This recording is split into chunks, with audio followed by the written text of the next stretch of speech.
get the pilots better at listening to the AICs, understand the picture that's being called out to them, and it's also going to help drive as you get better in your jet, understanding that situational awareness, how you're going to position your jet in a piece of space to get yourself into a more advantageous position.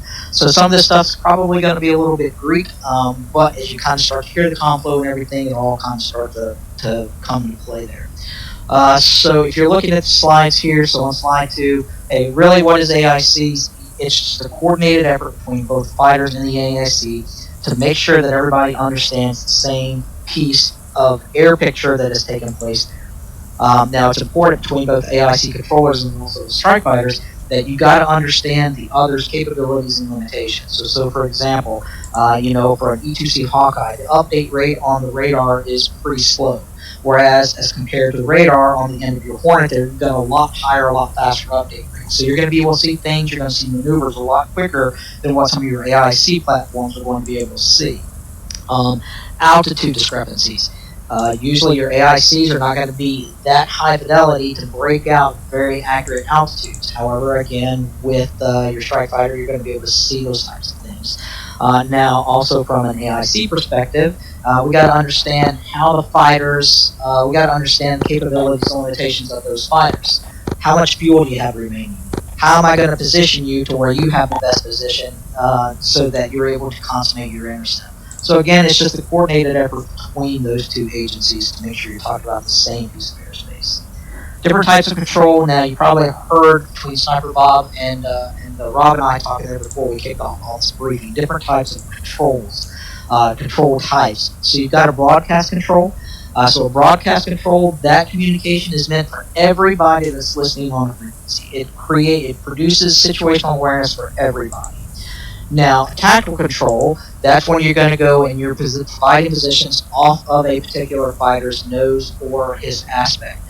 All right, so it is very specific to a single person or to a section or to a vision.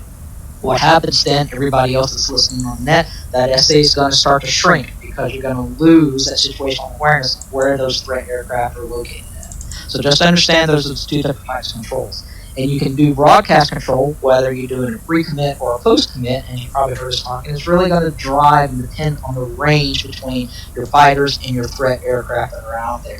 And again, all this AIC, there's no science to it. It's more of an art. I want to say there's a wrong way to do it. We always said, hey, if it doesn't come out in a nice, calm format that you got out there, but it produces situational awareness and everybody knows what's going on, then you did your job as an AIC. Obviously, you want to try to put it in these nice, calm formats, and that's what we strive for. Now, as I said, tactical control is going down to a specific section or division of fighters, and it's going to be anchored off of a fighter's nose there. Now, you have different formats, so you can anchor groups off of a bullseye, which is usually a geo reference. We typically just call bull for the call sign or for the short word of that. So single group of bull 09030, 15,000 track west apostle, or bogey or bandit. And then you've got your BRA. BRA stands for bearing, range, altitude, and aspect. And so as you see there, that bearing is usually going to be in the magnetic bearing because that's typically what your fighters and your AIC are flying off, or working off of magnetic. And it's going to give the range, and so that's self-implied. The range between your fighter aircraft and whatever threat group you're calling that to. Altitude is going to be in thousands of feet, so round it off to the nearest thousands of feet. It doesn't need to be 18,752 feet. Just round it up to 18,000. All right, so the strike fighters, they've got the radars on there, they're able to break that out, and they know what you're talking about. And when you're making those altitude calls, it's going to be 15,000, 20,000. It's not going to be Angels 20. It's not going to be flight level 200. It's going to be 15,000. And then your aspect, if you look at the little graphic there on the right-hand side of that chart there, your aspect dependency is going to depend on the kind of the rough angle off of your target aspect. So anywhere from about 0 to 30 degrees is going to be what's called a hot aspect. Flank is going to be 30 to 60. Beam is there going to be 60 to 90, and then your drag is going to be obviously anything greater than 120 out to 180. And again, from an AIC perspective, you're not going to be able to know exactly what that target aspect is. You have to look at the pattern of light, what's the track history on that, and from there you just kind of deduce, that's about a flank. So it just kind of comes to a little bit of practice. As far as yeah, go ahead. Sorry, just a quick question. I think you might have answered this before. Is there a difference between drag and cold? So it's a great question. You can use either one. So cold and drag imply the same thing. I like the term drag because usually when you say drag, you're gonna put a direction on it. So hey, is he drag east? Is he drag northeast? You know, it sounds a little bit funny, cold west. You know, cold dragging east. So normally I just say drag because you're normally gonna put that cardinal direction onto the end of it anyway. So hey, drag northeast. Does that answer your question? Yes, it does. Thank you. Yep. So go back up to the comm format and controls there. So talk about broadcast control and then you go into tactical control.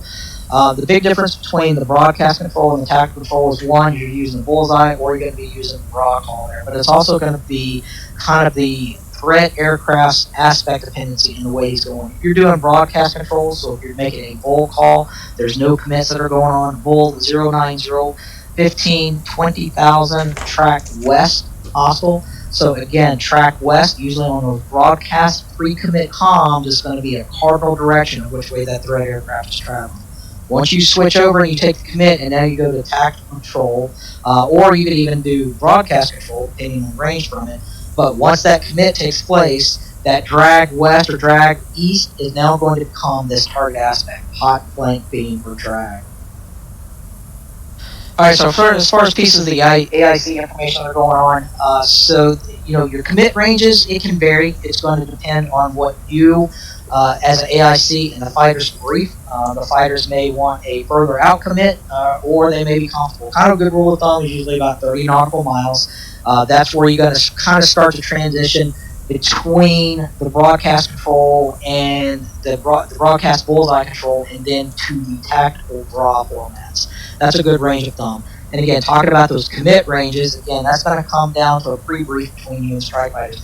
You know, typically a good, probably 60 nautical miles is a good rule of thumb for commit because that's far enough out there to get the strike fighters pointed in the right direction, to start working radar mechanics, to start getting their radars downrange, start targeting, and doing all that stuff. Because trust me, 30 nautical miles can eat up very quickly, especially when you got a closure rate of 950 knots between your threat aircraft and your strike aircraft. So again, just rules of thumbs.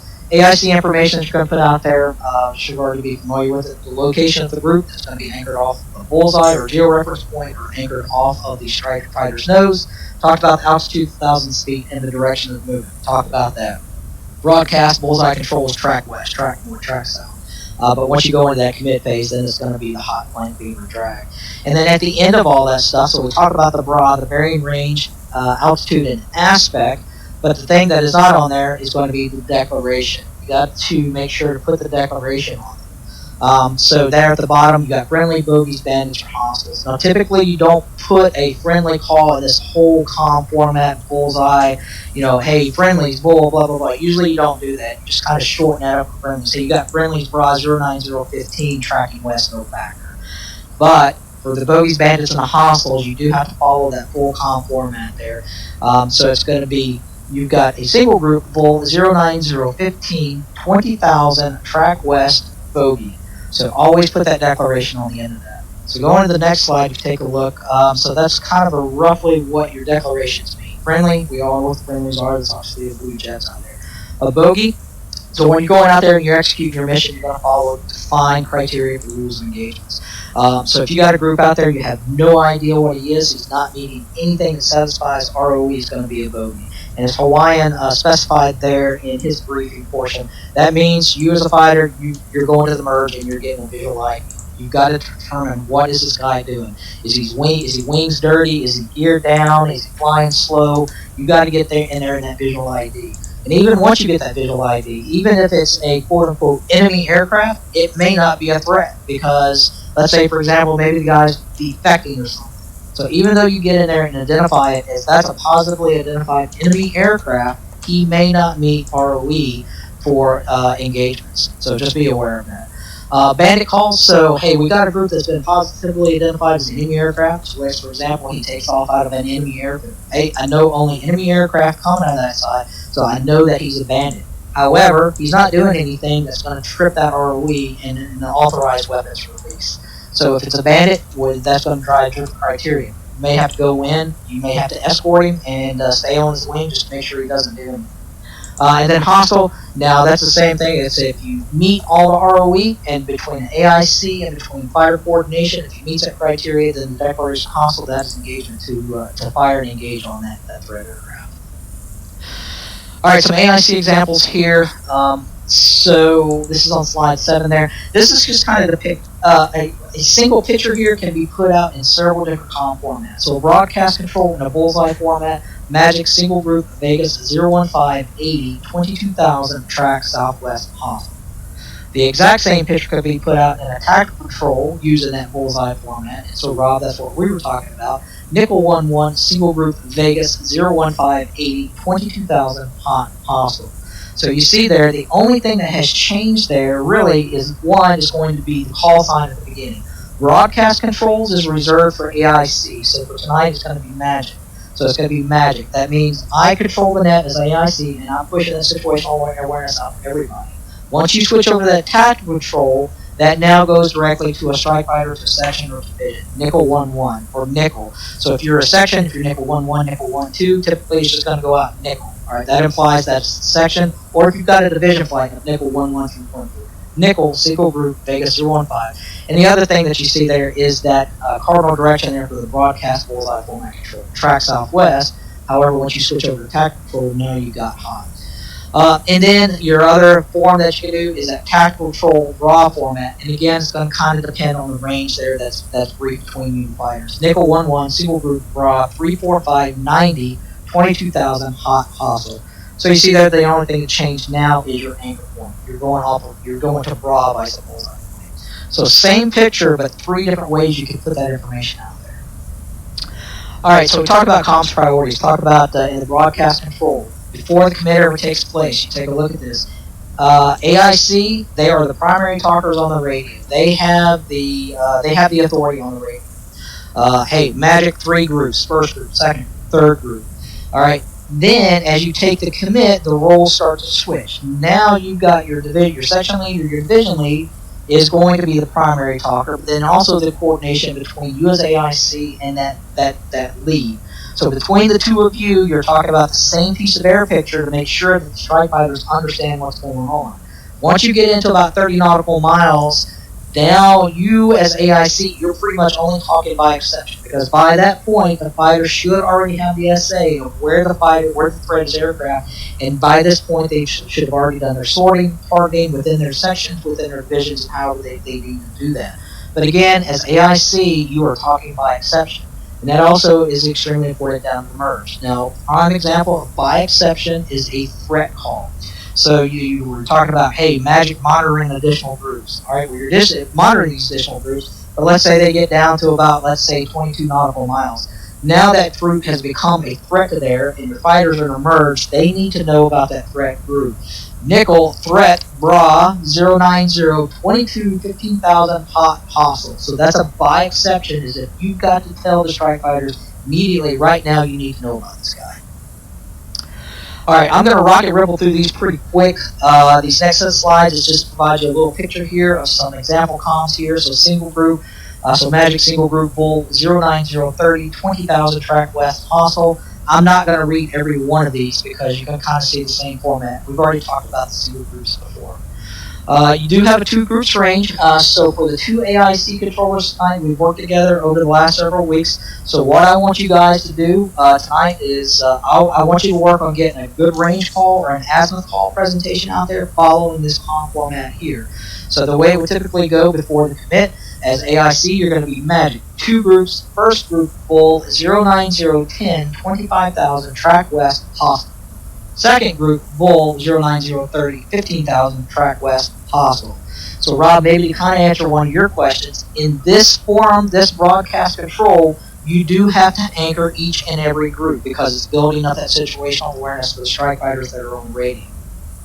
Once they take that commit, this is where I want the good 2 groups range call. So nickel, 2 groups range 20, lead group, bra, 09060, 25,000, hot, hostile. Trail group, 15,000, hot, hostile. The reason you don't have to anchor that trail group is because it's implied with that range 20, because you told them that that's a 20 nautical mile range. Same thing for the azimuth call. So I'm going to try to push some range and azimuth comms on you tonight to try to understand and how to get that good communications out there. So again, the azimuth calls is going to be azimuth 20, anchor your highest priority group, north group, with the broad call out there, and then your south group is going to just be your altitude, your aspect, and your declaration. Now, kind of what this may go along the lines of what Sniper was asking about earlier. So let's say I've got 2 groups out there, I've got multiple groups. The strike fighters really only need to know about that closest alligator to the canoe, so the one that's pointed at them right there. So this is kind of how you could approach this. You could say, first you say nickel 2 groups, first group bull 09010, 25,000, track west possible, recommend nickel commit. Alright, nickel come up, say nickel committing. Nickel 2 groups, leading edge, single group, raw 09070, 25,000, hot hostile, trailing edge separation 40, magic monitor. Alright, so what you just told the fighters, what you told Nickel, is you got 2 groups out there, but you really only need to be concerned about this leading edge single group. The separation between the leading group, this leading edge and trailing edge, is 40 nautical miles, and I will give you updates when the updates need to be provided. So Sniper, that's how you could approach that multiple group problem that you were asking about earlier. Now the echelon component, so this is a range problem here. You're just going to put a little echelon fill in here. So as you see there, it's going to be nickel 2 groups, range 20, echelon northeast. And again, that helps build the situational awareness to the nickel flight of maybe how they need to position their jet to put them in a more advantageous position. So that's just to help build the overall essay. Now, maneuvers and range, now we're starting to get a little bit more into the advanced. So let's say you have a single group, and you see the single group maneuvering in range. Now, as a strike fighter, you're not going to do it tonight because you don't have your radars on, so AIC is going to be the first ones to see it. But a lot of times what happens is your fighters, they're going to see that maneuver before the AIC. The reason, go back to talk about understanding capabilities and limitations of the aircraft. Fighters have got the radars going down range, they've got a lot higher, a lot quicker update rate than what AIC is going to see. So a lot of times, Nickel will come up and say magic single group maneuver. Alright, and magic, okay, acknowledge that magic, and then watch for it, and watch to see what happens. So for this example, it's going to be Nickel, single group maneuver, range 10, opening. Lead arm, raw 09060, 25,000, hot hostile. Trail arm, 35,000, drag east, hostile. Alright, so for this gets into more of the advanced side, groups maneuver into arms, and then arms maneuver into fingers. Now, I'll just throw it out there, you know, the time that I've got in the aircraft there, I have never put out a finger call out on the radio. I have put out many arm calls because you'll have single group maneuvers in the arms, but that's usually how those comms go. We may not see any of that stuff tonight, depending on how things go, and we may drive towards something at the end, but that's how you do a range call. Alright, so that's the end of the slides there, kind of rapid, a lot of information coming at you again for people that are on here, except for Dan and Marvel. I know you've seen it before, so any questions with that? No questions. It's Rob here, and I know Dan and Marvel, and I just want to throw out to them and to you that there are things that the fighters, the strike fighters, can do during the play that can help them out, and that is to ask for a declare and to ask for like a vector to their their flight if they get lost. And so it would be good if you can just kind of go over that. So if they would do like magic single group bra 09020 25,000 declare, that would be a key, you know, that's a way for them to ask the AIC on the status of a bandit, or sorry, a bogey. Yep, absolutely. Alright, so that's a great point. So, hey, if you're going down range as a fighter and you have no idea what's going on, you can always come up and say a couple of keywords. Magic, say picture.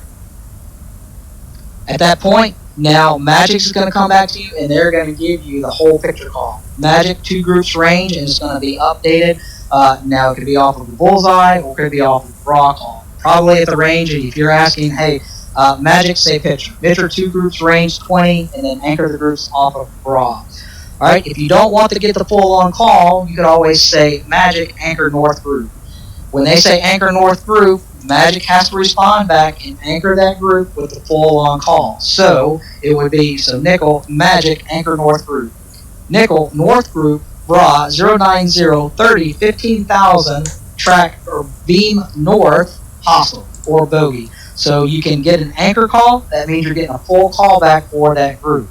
Or you can always say, hey, Nickel's blind. And at that point, then Magic will come back, give you a picture call, and try to get you vectored back into the right direction. Now, things that you can listen up on the radio, and this is going to help build up some of the SA as you listen to some of this stuff. You're going down, and if you get a beam call, hey, Nickel, single group bra 0903515,000 beam south bogey. All right, so what you need to start thinking about, and this also comes over to the AIC, this guy is now beaming from you. If you maintain that hot pursuit, you're going to get into a tail chase. So you might want to start thinking about leaning your jet a little bit further to the south and getting a good cutoff vector. So again, it comes into some of the SA of knowing which way that threat group is flowing, so you know how you need to position your jet. Now, from an AIC perspective, a good AIC will sit there and see that, okay, hey, this guy's single group bra 0903515,000 beam south bogey, recommend cutoff vector 190. What AIC is telling you at that point is, hey, I'm telling you, I'm giving you a recommendation. You might want to flow in this direction because it's going to give you the best intercept of the way this guy's going there. Over to you as a fighter if you want to take that recommendation. But again, AIC is trying to help you out there and try to get your jet into a better position so you're not getting into a hot pursuit tail chase. Does that answer the question, Rob, that you were looking for? Yeah, thanks very much. I just noticed that a couple of times in the past when we get to the commit phase, like there's stuff that the fighters can do to get updates or to get clarification, especially the declare call. Yep. And so, I would like to say AIC can't talk too much, but they can. And I'm a bad proponent of this as well. A lot of times AIC, we think that silence on the radio is bad. That's not necessarily the case. Sometimes silence is good because if you're listening on TAC frequencies and listening to what the fighters are doing, you can kind of build that SA up. It's like, hey, I don't have to put this picture call out because they know exactly where this guy's at. I hear them talking about their sorting and their targeting. But if there's dead silence out there, hey, probably once maybe every 20 to 30 seconds, it doesn't help to just throw an updated picture call out there. Especially tonight because we're running radars off out here. Things can change very quickly in this dynamic environment with no radars on and the kind of the capping maneuvering groups that are out here. So as we're going down range from an AIC, hey, put out some more picture calls. If the fighters, if they've got a good tally on it, they'll call up on the radio. Nickel 1-1's tally, 2 groups. That kind of is your indication. All right, I don't have to say anything else because now you got the tally. You got to work yourself.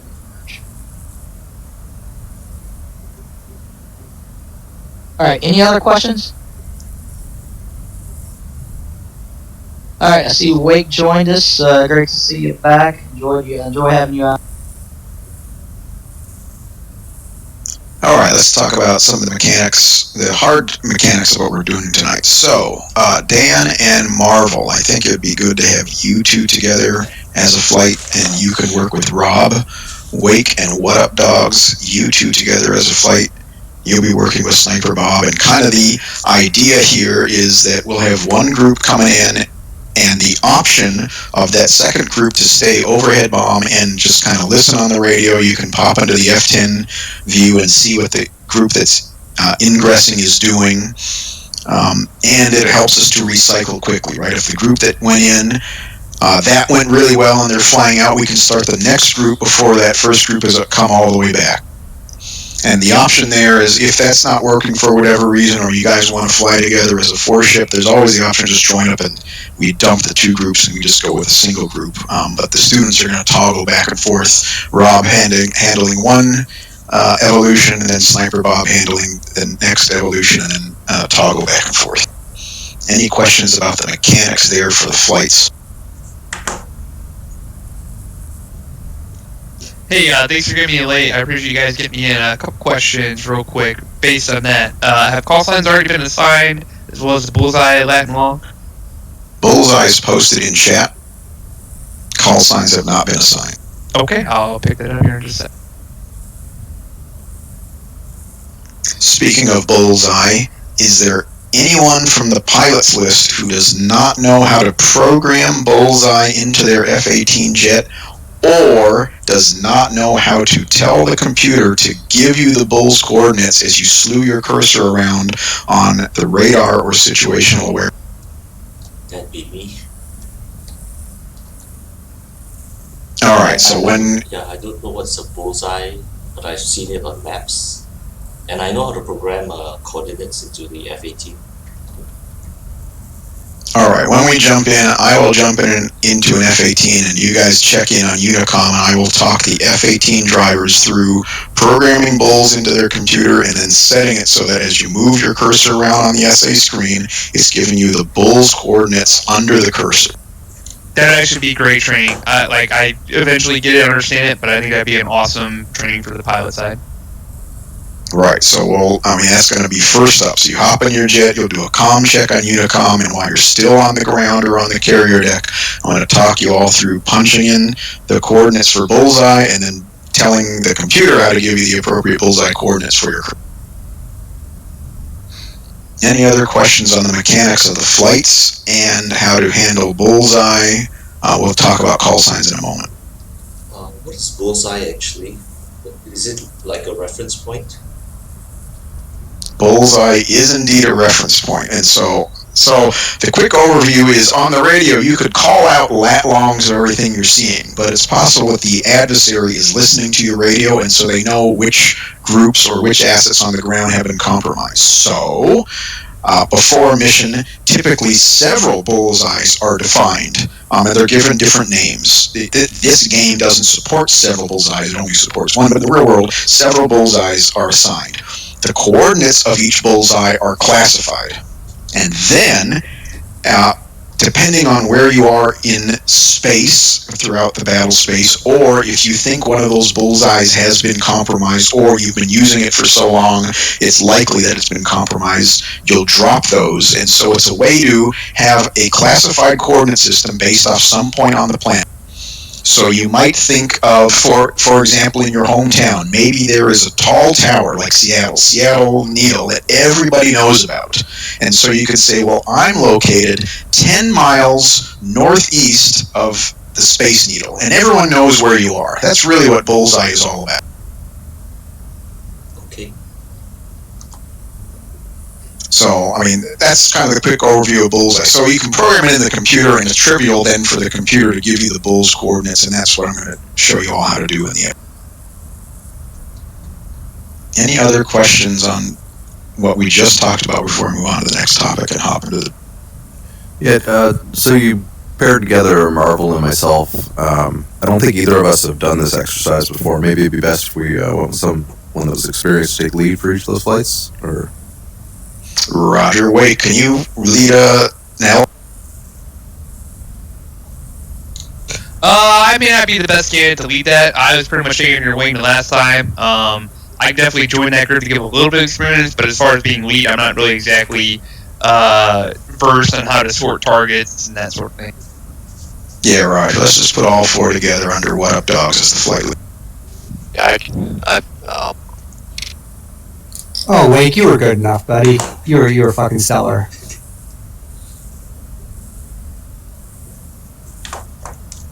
All right, What Up Dogs, what do you want to call your flight?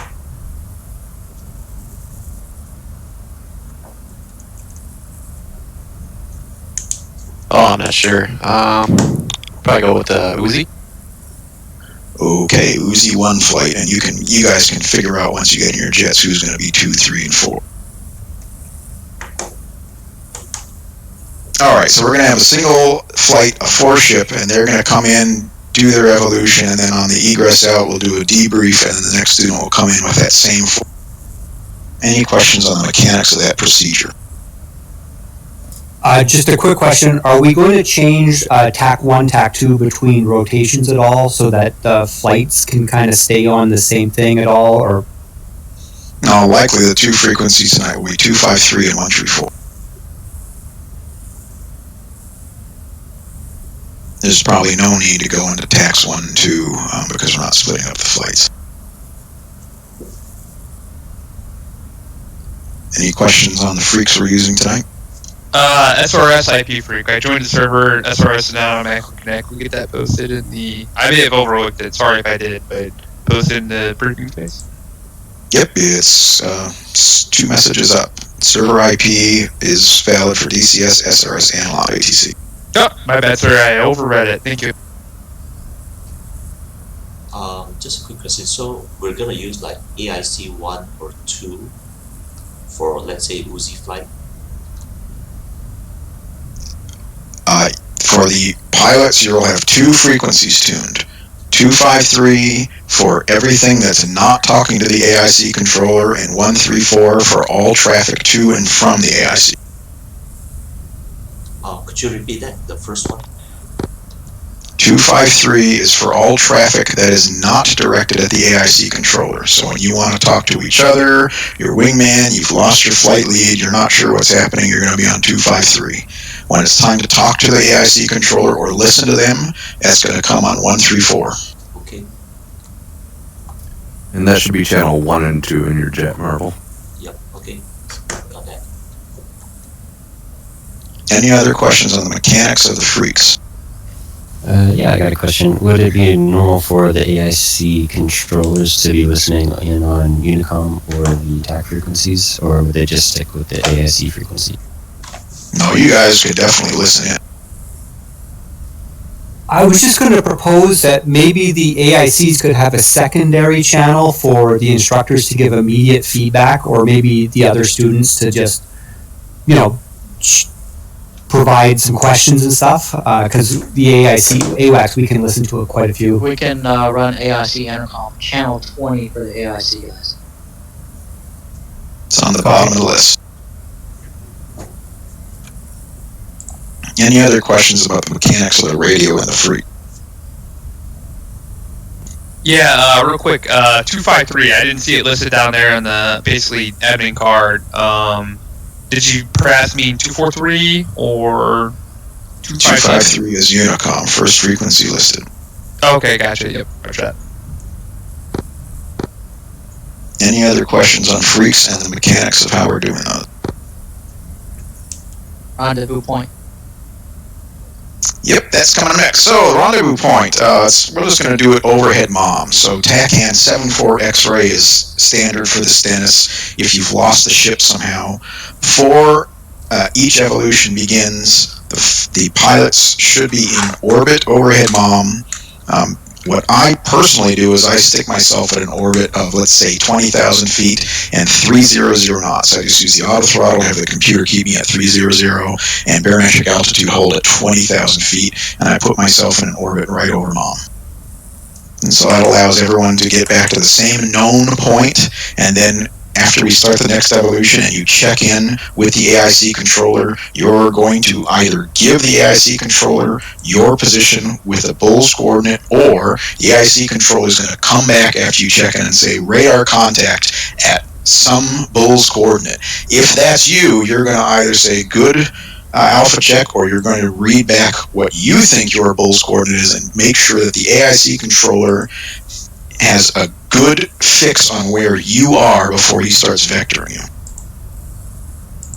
And again, for those of you who haven't done this stuff in the F-18, I'm going to talk you through that and show you how to get those coordinates so there's no confusion on the mechanics of that. Any questions on where the rendezvous point is that all the fighter pilots need to be at before we start each evolution?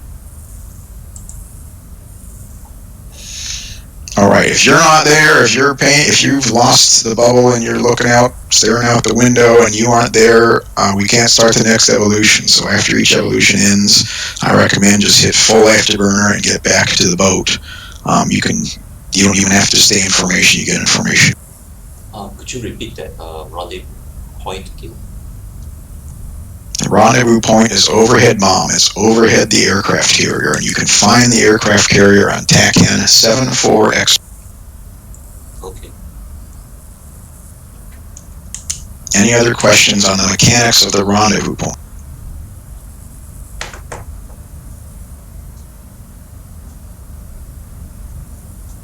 Okay, if for some reason something something screwy's going on, or you're confused, or you've lost the bubble, or whatever, you can transmit on any of the frequencies that we're using, 253, 134, and Fawn and I will be able to pick you up, and we'll get whatever the problem is sorted.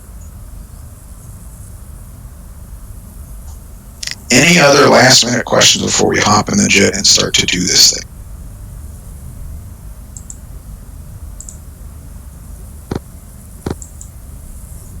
Okay then. We've gone over the rules of engagement. We've gone over where to rendezvous in space. You know the AIC controllers. The AIC controller's name is Magic. So Uzi Flight is probably going to be mostly What Up Dogs communicating as Uzi11, but he's going to be phoning up Magic, and Magic's going to reply. Before you all take off, you're all going to check in on 253, get a good comms check there so we can communicate with each other in game instead of relying on Discord. I'm going to talk the F-18 guys through programming in the bullseye coordinate and getting the computer configured so the computer will compute bullseye for you under your cursor. And then I'm going to turn you guys loose. And I'm going to be doing some administrative stuff outside of what you're all doing. As if things go really well, we're going to start to present some slightly more advanced things you're likely to encounter almost always while you're doing AIC, but we'll take those as we move on tonight. Any last minute questions before we hop into the jet?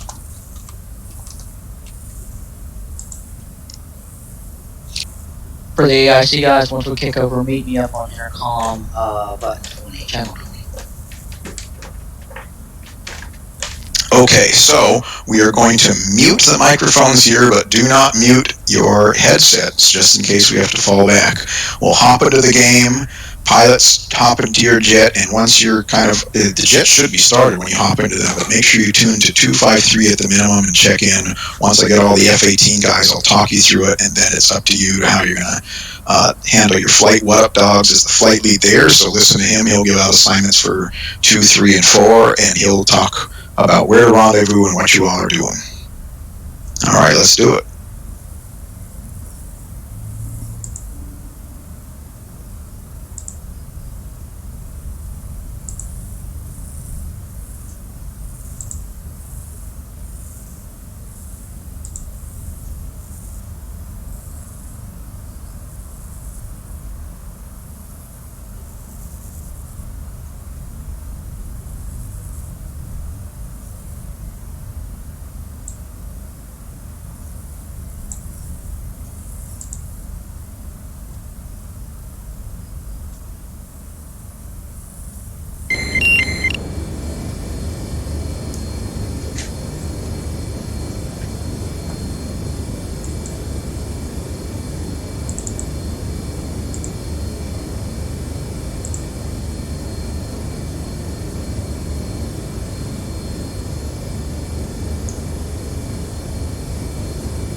Dan checking in at Uzi 1-2.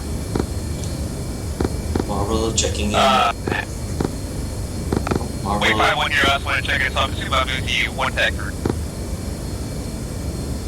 Marvel checking in as UC14. We got Marvel on 2-5. Can I confirm I'm UC14? Last transmitting station, your G4 nearly caught. Can I confirm I'm UC14? Yeah, Marvel, you'll be 1-4. Okay, copy. everyone should be in an F-18 and start up. Anyone not ready to start punching in these coordinates and getting bowls?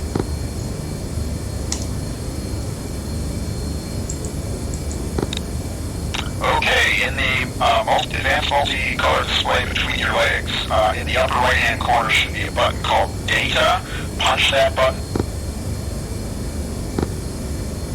On the right side, there should be up-down arrows with the number 0 between them. Punch the up arrow to get number 1 between them. On the left side, on the top, is a button called UFC, Uniform Foxtrot Charlie. Punch that to bring up data entry on the up-front control panel.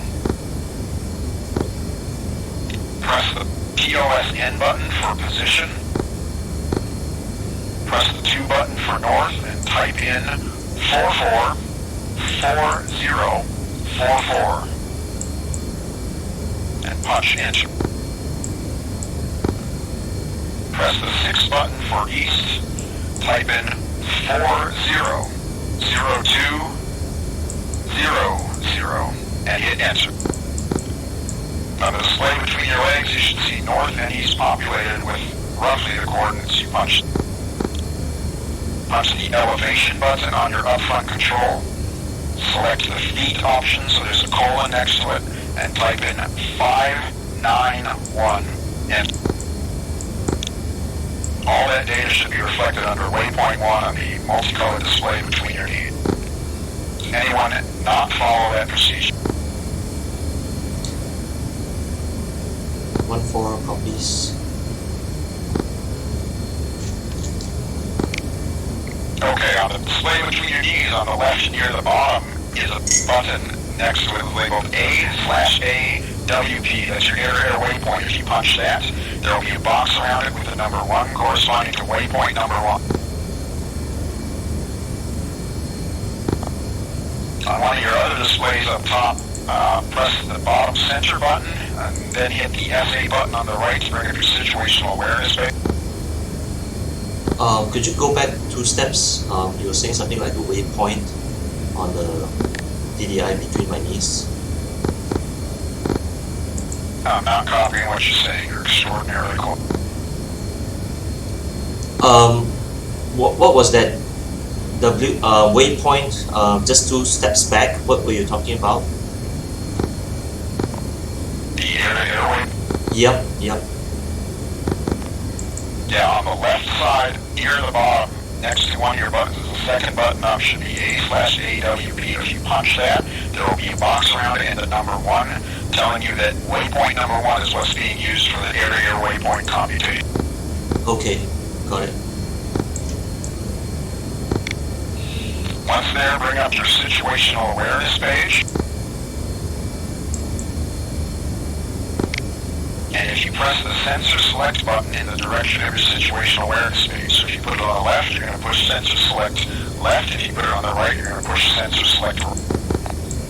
Then you move your TDC around, that cursor will move around, and in the upper left, you'll see the numbers changing around. Those numbers are your bowls coordinates. The first one is the bearing from bowls, and the second number is the range from bowls in nautical miles. Alright, should we get maybe an alpha check on deck? Make sure everybody's got the right waypoint here? Yep, it's a good idea.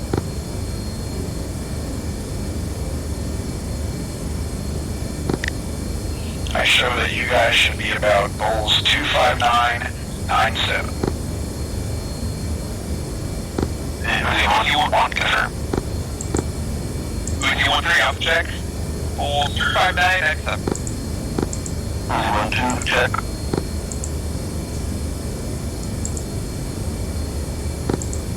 Okay, while you're in the F-18 cockpit, on your right by kind of your right thigh, there's the radar button. Go ahead and mechanically turn that all the way to off. You're not going to need.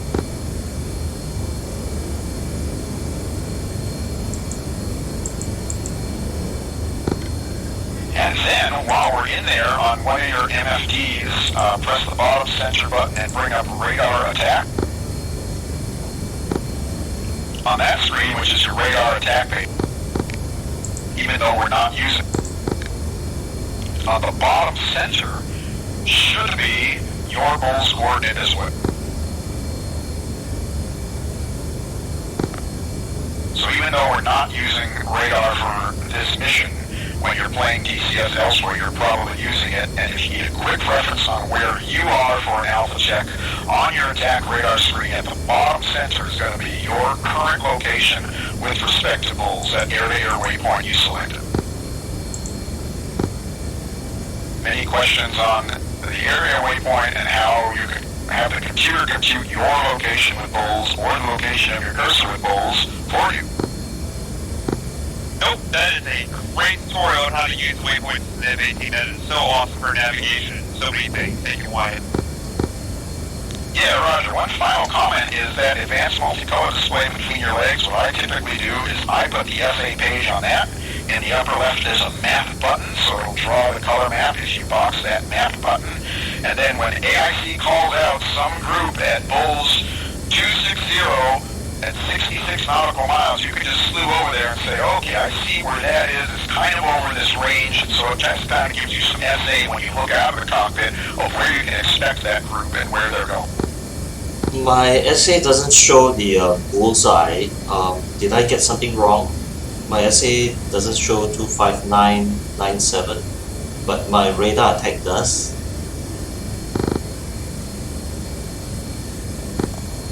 Yeah, I mean, it should show it. If you have that area waypoint box, it'll be whatever's under your cursor in the upper left. So, my SA page, what am I supposed to see? I see what you can about. So, say again.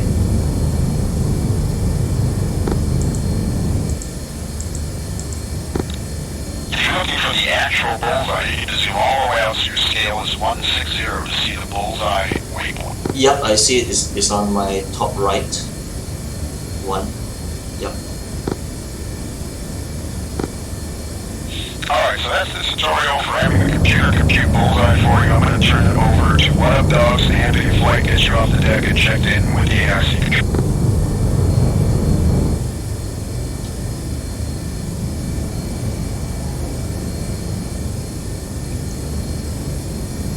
So the 1-2 that you just figured out behind me. Copy. Okay, use the 1-3 and 1-4. You guys want to line up, and then we will be hovering over at 20,000. We'll meet up with you guys.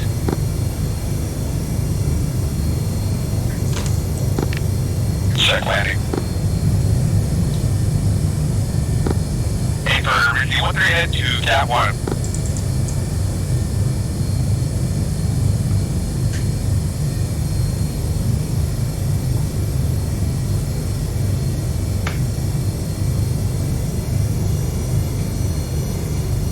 Okay, 1-2 is gonna head to Cat 3. Cat 3.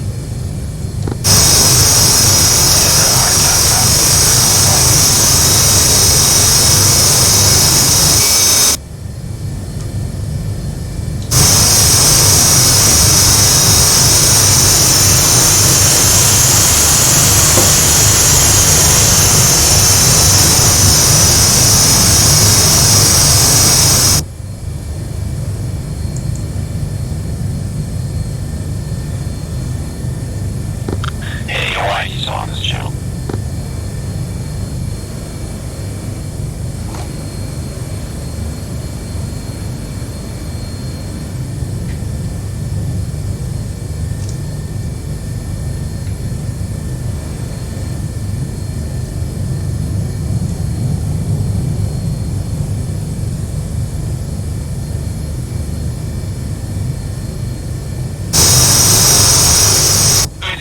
Across the front of your nose, center around the cat.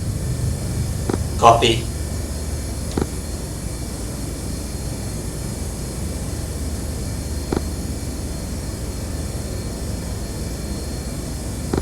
Got her line for the cat shot, stand by. By leading to 1-4, speed breaks out.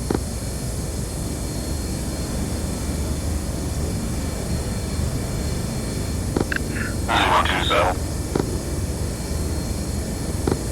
Copy. Hey, you don't know how to enable the smoke yet.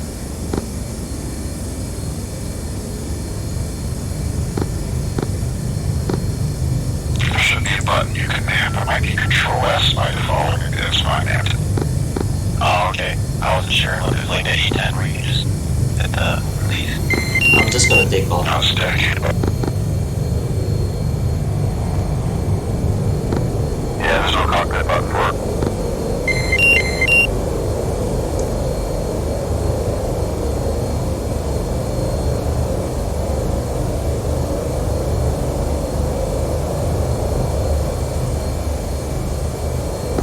Alright, so if you want to fork out the deck, it'll be a Friday night. We were waiting for UC-13 here. Could have been launch bar now. You're thank God, not him. We're heading to 20,000 feet above Mount, is that right?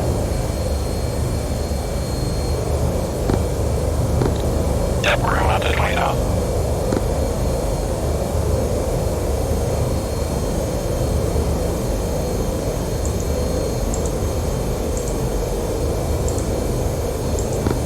Slow down.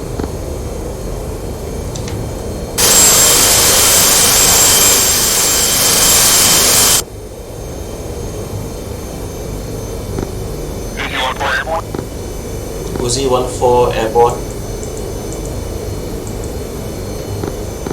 This is from my last UC-13 airborne.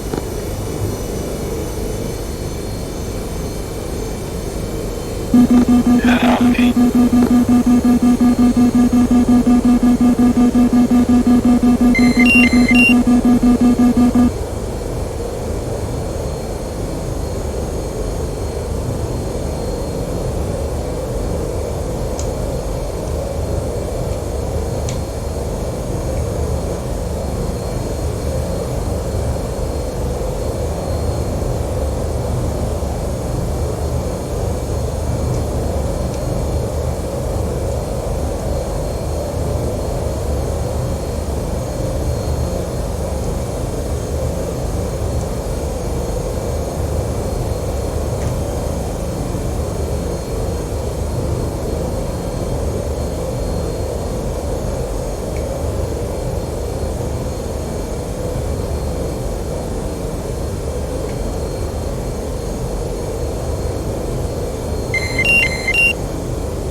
Uzi 14 has visual on 2 ships.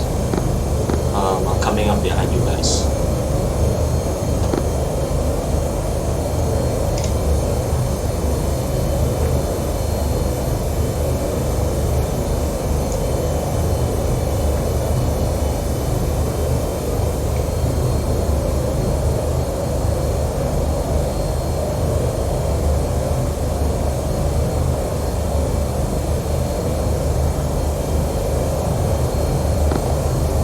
UC-13 joining up, confirming magic quiet is on 34.00.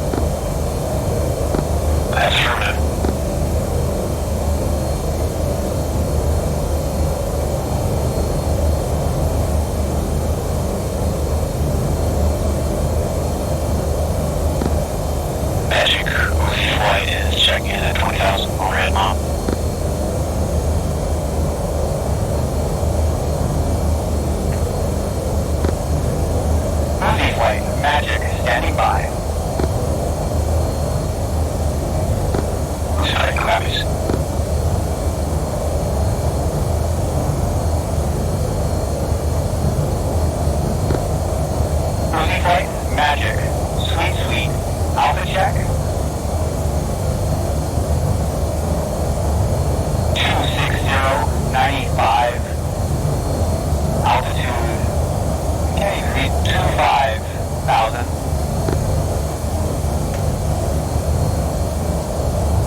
255 or 96.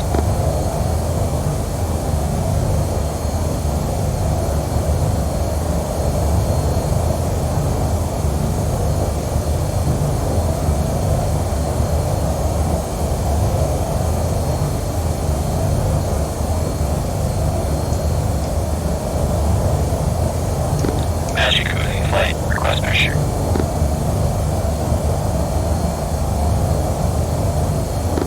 Moving flight, standby.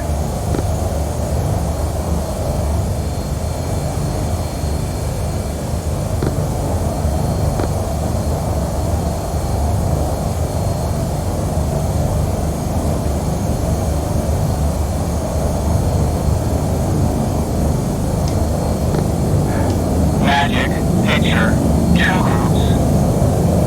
First group, 325, 30. 2,000, 20,000. Second group, 250, 20. 14,000.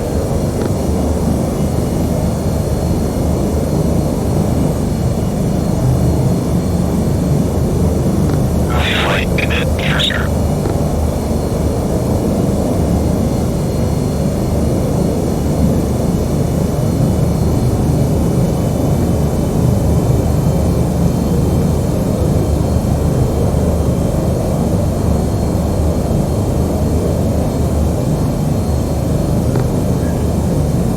Moving, 2 groups, azimuth 30.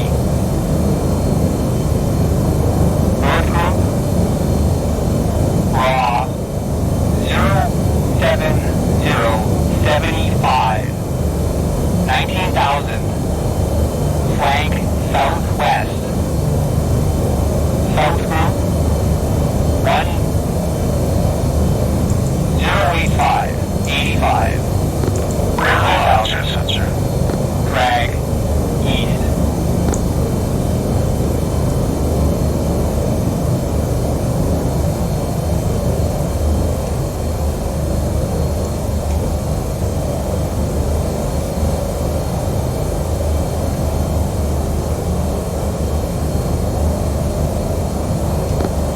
Bogey declaration. Bogey request VID. And if you confirm, we'll get a... What are we looking for? Sorry. Magic request VID on Bogey.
I just want to check if there's a response they have to do for the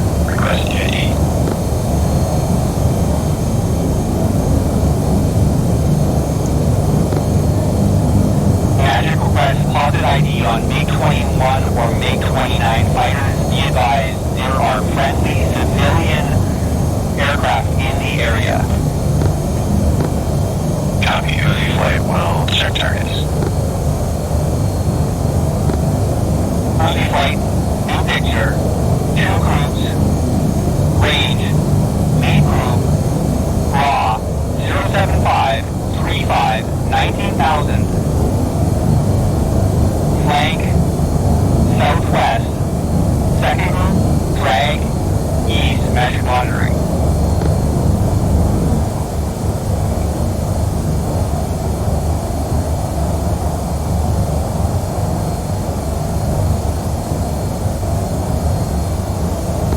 Magic Uzi flight request bearing to intercept. Intercept, lead group, raw, 09025, 19,000, flank, southwest, bogey, declare.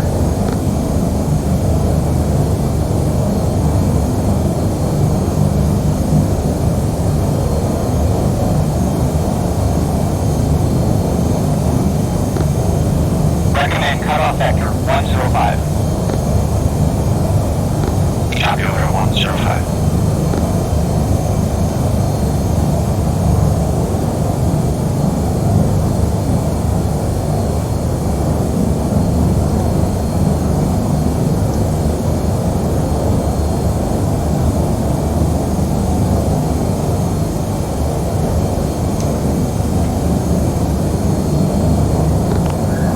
Contact left 9 o'clock.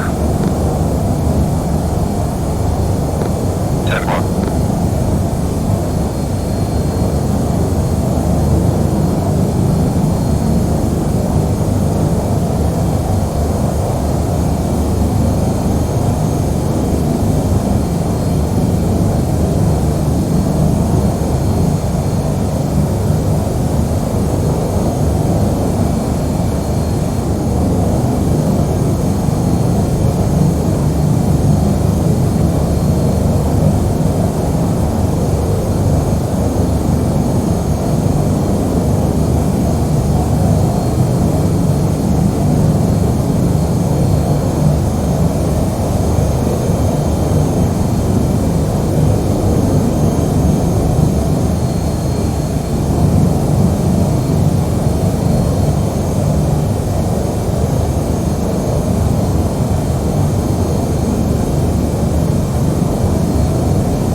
Magic Uzi flight. Magic Uzi flight has tally 4 bogeys.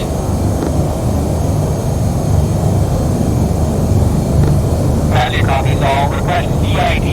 Searching for Big 21, Big 29. If such, declared hostile. Clear weapons hot.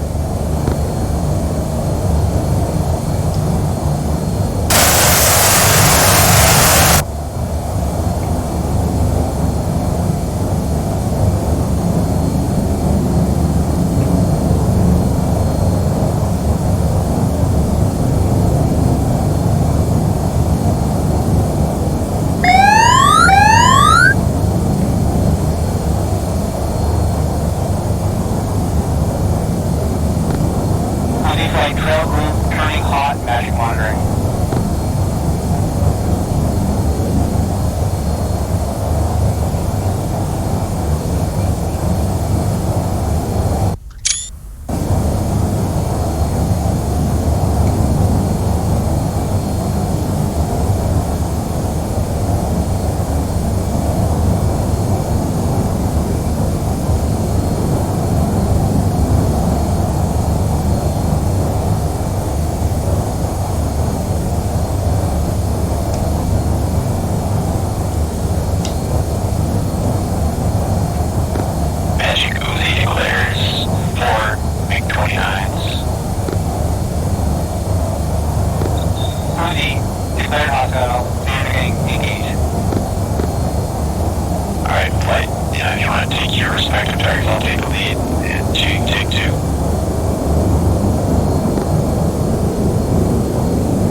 hostile.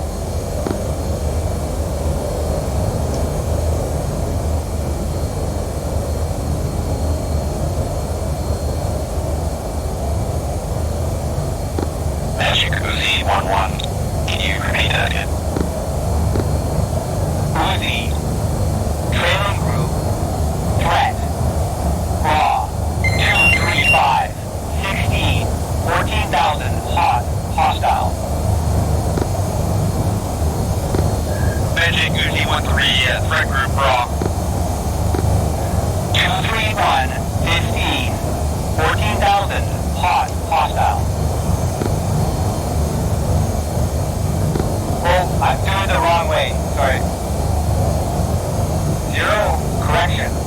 060, 11, 14,000, hot, hostile. Apologies. We're going over to 260.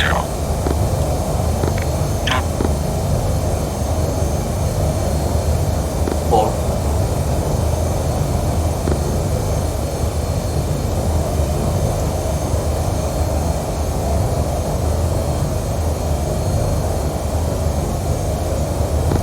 I'm on 2 tower targets.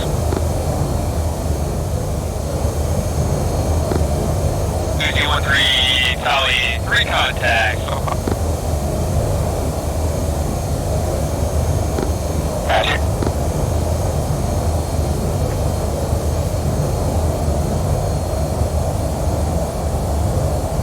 Sorry guys, I cannot see a thing.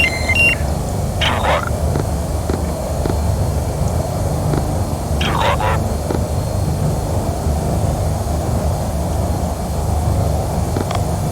Magic Uzi 1-3, bogeyed up.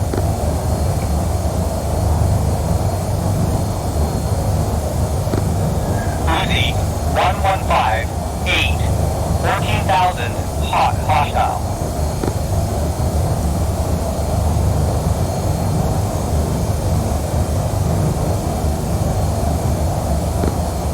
Uzi 1-1, Uzi 1-2, targets are 2, 3 o'clock low from where we're at.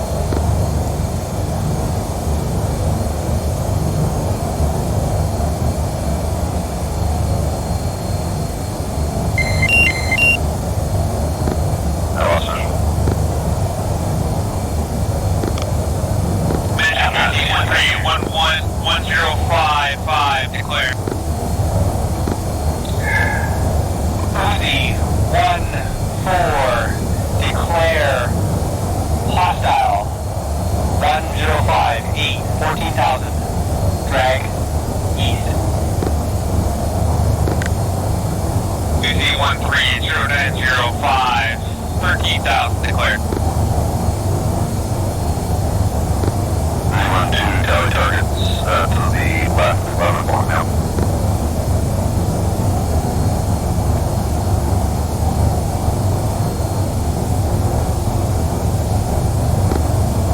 Uzi 1-3, declare hostile.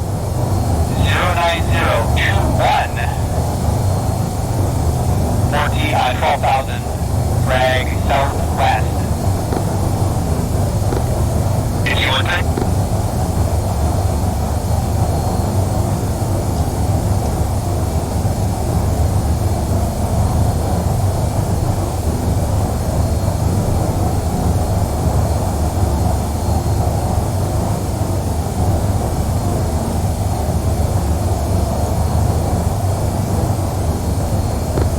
Uzi 1-2, Uzi 1-1, can you give a quick wing rock when you're following the right guy? Copy. Yep, yeah, sorry, I'm terrible at seeing these targets. Uzi 1-4, magic, raw, 0605, 14,000, drag, northeast. Uzi flight Uzi 1-3, joined at 4 o'clock.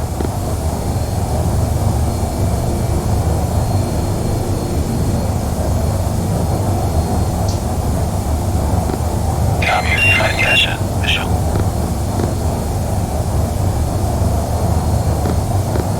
Alright, this is Overlord here. Recommend terminate permit. Copy, we're headed back to the status.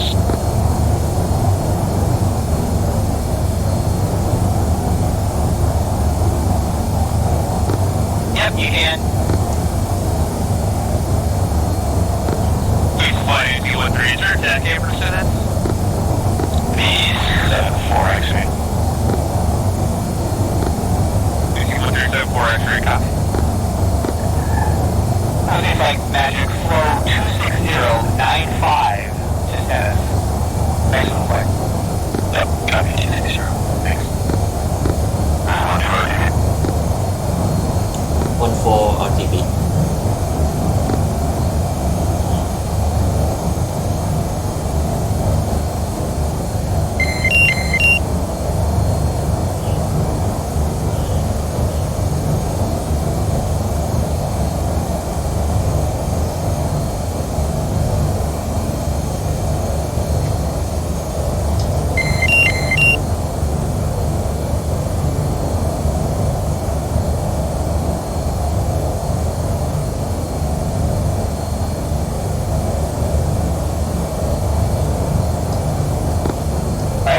This is Overlord on 134. So as we see flight is pulling back to the bomb, we'll go ahead and initiate a quick debrief for that AIC run. So break, I'll kick it over to Magic for your self-evaluation for that run.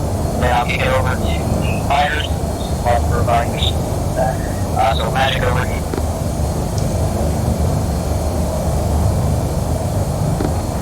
Magic, moving. Track to status 26095. Alright, Rob, just go ahead and give an evaluation on that, yes. Things you did well, things that you work on, and then we go over to the spot. Yep, thank you very much, guys. So I felt that I got off to a really bad start. Flight, somebody have the attacker. Yep, hold on, let's just wait a minute. This is about a long flight. Go there like 50 miles out. Sorry, we're broadcasting on 2 channels, I believe.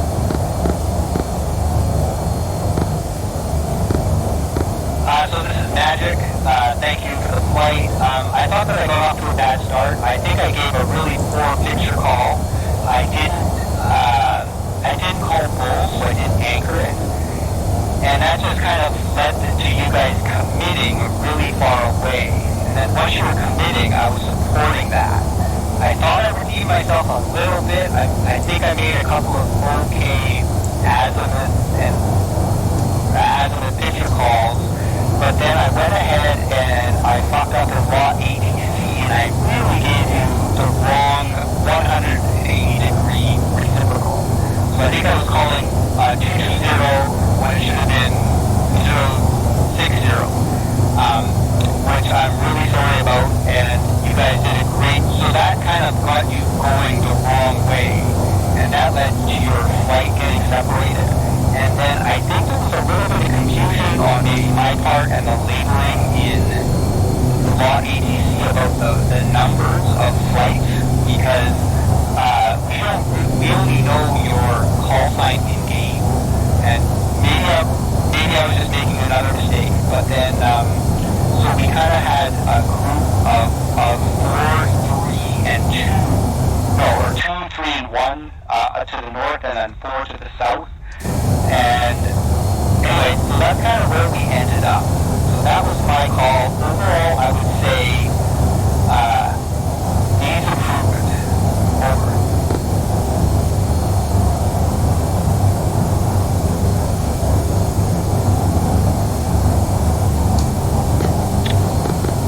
I think we leave it to the fighters now to provide some input.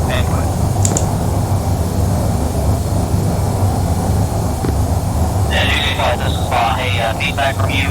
Overall essay, how did you feel about the comms? Things that were clear or not clear? The one thing, we're on 25G, right? 134. Sorry about that. One thing, we were on that first group, we weren't quite done as we started calling off. The next group, I was just a little bit early. I don't know if that was just me or what. So question for that, you talked about when you were worse with that first group? Yeah, that's correct. Okay, so I'm going to step in here. The reason he did that is to go back to the reason we talked about. AIC is by exception, especially when you're merged. By exception is when there is a group that is a threat to you. And so at that moment, as you're cleaning up that merge, that group now gets moved into where it is a threat to go on. So that's why he stepped on while you're trying to clean that merge up, to let you know, hey, you got to follow on about 15 nautical miles away from you. Okay, yeah, I just wanted to make sure that was correct. Yeah, like, it ultimately depends. Like, in this scenario, we could wait indefinitely, and it would never be an issue, right?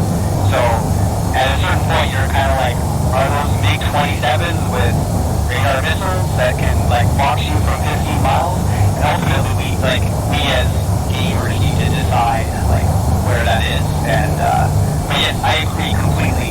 And that's where it gets different in LOD ATC. Like, I'm looking at LOD ATC, where I don't see missiles, and it's really hard, like, once you get into the merge, to know that, like, oh, he's in a turn fight right now. Like, whereas if you're in the F-10 map in DCS, you're kind of like, oh, he just fired 2 Fox 3s and 1 Fox 2. He's in a turn fight, I'm not going to talk to him, you know what I mean? Yeah, I get you. And so the beauty about this is that LOD ATC is going to bring that sense of realism. Again, understand the capabilities of the AIC. AIC is not going to see every one of the missiles coming off the rail. That's where it comes to communications between the strike fighters and the AIC. Okay, Fox 3. Alright, I've got Tally on the side. Okay, I'm cleaning up the merge, magic pitch. So that's typically what we're waiting on from the strike fighters. Once you're in that merge and you clean it up, then you come up magic picture. That is now magic scheme to provide the video. Alright, Uzi flight. So we got one feedback on that, the other feedback on Yeah, Uzi 130 here. I think that was great feedback. Once we get involved in a dogfight there, like, once we're at 3 miles, you don't know what's going on in the AIC. Your radar can't really depict that, what's going on, what we're shooting at, what we're messing with. But, like, the big clause that helps us is there's shoots coming in, they're within missile range, and there's another thing you think about out there that can kill you. And, like, once I heard that, it's like, oh, shoot, like, I'm in this furball. I also need to be looking out there because there's, like, something coming to this group that I need to think about. So, yeah, like, those threat calls are huge. Yeah, thank you. And I think the fighters provide a ton of feedback. You know, it's great if you can, like, even keep a little notepad beside you.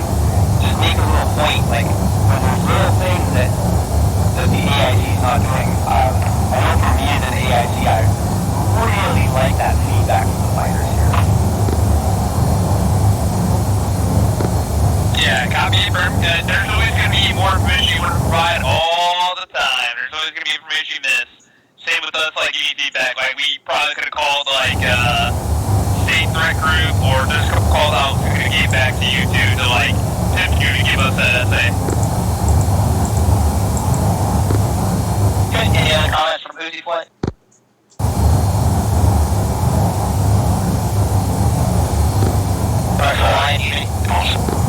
Awesome. Good for me. Ryan, you have anything? The only thing I got is for Eric. You're carrying a whole bunch of missiles, which has caused a whole bunch of drag, which is why you're behind. I Yeah. recommend you jet that, all those radar missiles and your fuel tank. How to do that when you have unlimited? Okay, yeah. Those are expensive. Should Yep, override the unlimited. yep. Okay, I dropped them all. Okay, as overall, I usually select Genesis and select those pylons and try jettisoning them rather than pickling them. Okay, yeah. I just dropped everything. Alright, as overall AIC, so Rob, so here's some of my feedback on that one. Alright, so starting from the initial broadcast call, so you did a good job of getting the two groups first group second. However, I did notice on the broadcast call you left out the track direction. So again, it's going to be to 2 groups. First group called 09015, 15,000 track west bogey. So make sure you put that good track direction on there to keep that at all fighters. And a lot of times on the comms, even in the broadcast comms, even down into so you tend to leave off the declaration a lot in the interview calls. And so I know that when you see raw format, we talk about raw, very aspect. I know nowhere in there it says declaration, but every one of those calls you need to put a declaration on. And I also noticed that you kind of dig it a little verbose. Hey, once declared, big 21s, big 23s, declared to engage, and so just hey, bogey, just declaration is bogey. So roll 09015, 15,000 hot bogey. You don't have to say once you get a positive visual ID that you're clear to engage. If you want to do that, then you just need to go ahead and take a call. On the range call and even on the app calls that are out there. You got to work on that a little bit. But on the range call, notice you did leave out the range distance on there. So that's important so the fighters know what kind of presentation, how they're going to flow into it, and what that range is between those two groups. Now, the other thing I noticed on that range call, so you got the group call out there, but then that second group, so in a range call, that's going to be a trail group, but you label it as a second group. Not really no harm, no foul, but you want to stick to the naming convention, the group, trail group. But if you do name it a second group, then you have now essentially stuck that name, that second group. You've got to stay with that until you either do a new picture call or until that group goes away. I thought you did do an awesome job of trying to get a new picture call out there because the initial asthma call out there, the way the bogeys were maneuvered, it needs more of a range presentation. Hey, let's wipe this slate clean because it's going to get confusing because your North group's now lead and all this stuff. Let's wipe the slate clean. Nickel, new picture, 2 groups, range, 20, opening, D group, trail group. So I thought you did a really good job of doing all that stuff. Again, we talked about that, hey, once you declare bogey, request a VID, you don't have to do all this stuff because when you say bogey, that implies the strike fighters know they've got to go with the VID that's out there. So you already kind of talked about the 180 out raw call there as they're coming in first. So you see right there just a momentary slip up or incorrect information on the radio, and it causes a lot of confusion because strike fighters started pulling 180 degrees out, they got separated, now they're pitching 180 degrees back in. Get that updated call, they're trying to figure out who is where, so just that one call, you see how it induced a lot of confusion in the air and then, and the other thing, so when music lights coming up and they're saying bogey though, that is a request to give you a good raw call there. That means you're anchoring off that call. And sometimes it may be C13 that is requesting the bogey. If it's C13, imagine C13 requests both of those. You got to get that raw call off of that specific strike fighter. So yes, it's important that we AIC. It can get very confusing, especially if you start doing merges and they're out all over the place. Where is C13 as in all of this thing? And I tell you, in the back of the aircraft, the EIC and radar picture, a lot of times you come up and say, hey, that's not able to merge because we cannot break out the square. If at any given time that you cannot break that out, you need to let the fighters know that. This picture is so bubbled up and everybody's so jammed together, I can't tell who's what. So just be aware of that. But you do, so I know G-Flight came up and said, hey, declare group, blah, blah, blah, blah. Switch all up and say declare hostile. Alright, so you don't have to declare hostile because the way the comms is coming out, it will declare hostile. That's the way you came off. It's almost as if you're asking Nickel to declare the group for you. When in reality, Nickel is asking you to declare the group. So if they are asking for a declaration on the group, you have to anchor that group. You cannot just say hostile. If they say declare group ROD 0905 15,000 hot, you have to enter that group, single group, raw 0905 15,000 hot hostile. You have to anchor that group because they have to make sure that between you and the fighter are talking about the exact same group. You have to formally do any other comments from that run?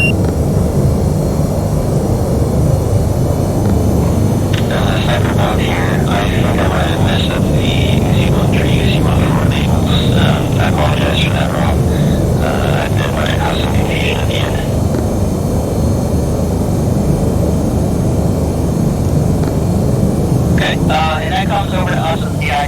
And so on the other freight, so the AIC guys were asking me. So a lot of times those are the contracts that we dealt with on our aircraft. We had one guy that was doing AIC, and another guy's sole purpose was to keep updated label information on the tracks that are moving around because they jump all over the place. And because the AIC controller did not physically do that as a track so those types of things, this labeling stuff, that's a DIC contract working together as a crew to make sure that we're seeing safety information. So that's the learning point for all of us on the AIC. Alright, but overall, hey, I can tell you actually done a lot of study, made leaps and bounds on what we've done. A few weeks ago, when we first came over with this stuff, started doing some stuff, started pulling some of the stuff in together, and so I thought you were really doing a great job, especially trying to get into those range calls. Again, you just got to get that good calm cadence format, and to where it just rolls off. Any other comments from the Uzi flight, from Hawaiian flight, or any other guys before we get ready for the next?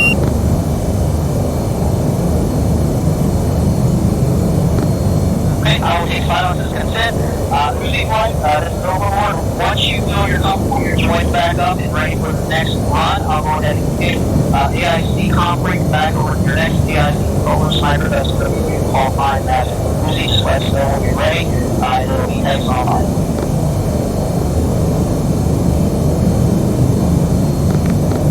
Alright, I think we're all grouped up here, so Magic Z flight checking in over on 20,000.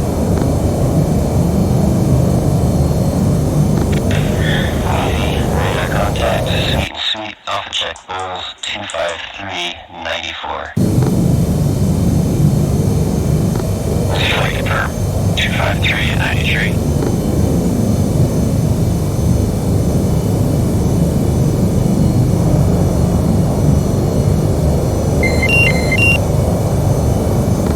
Magic Uzi flight, request picture.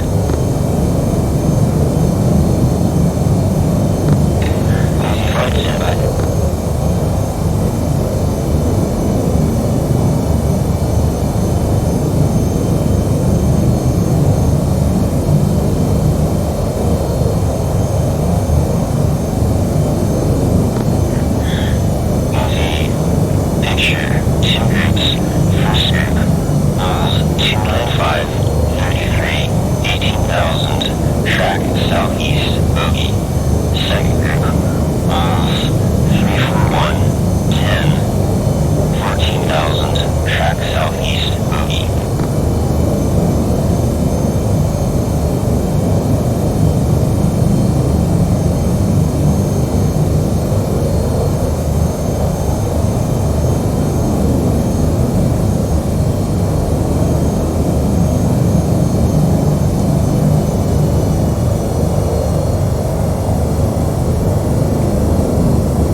bit to the north. 045.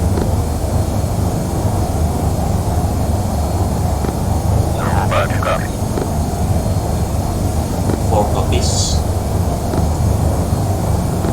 Just starting to get the hang of the bullseye calls.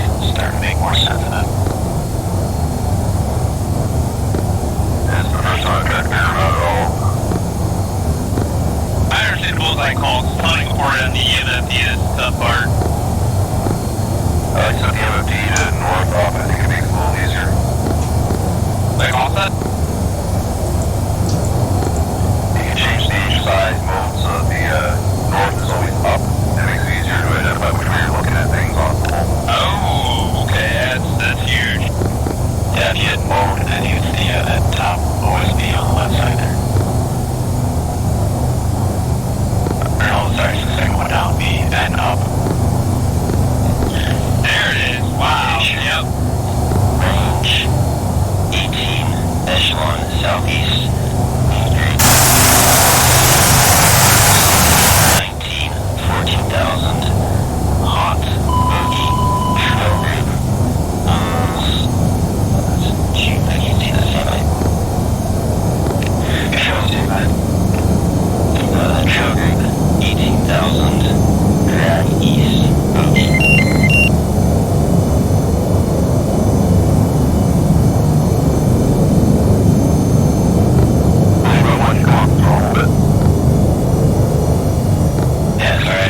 I came back a little bit, but I'll come back.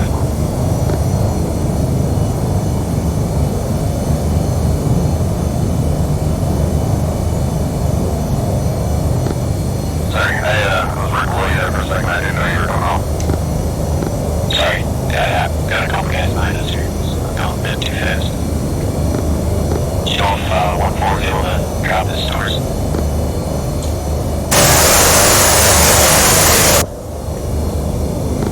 I didn't hear back. No, 1-4 doesn't have any stores.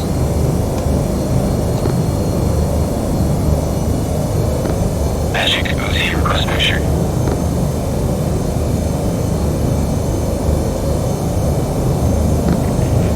Uzi, moving picture. Range 33. Need group. All 300, 15, 14,000. Flank southwest. Trail group. Bulls 074, 23, 18,000. Crag southeast. Boogie.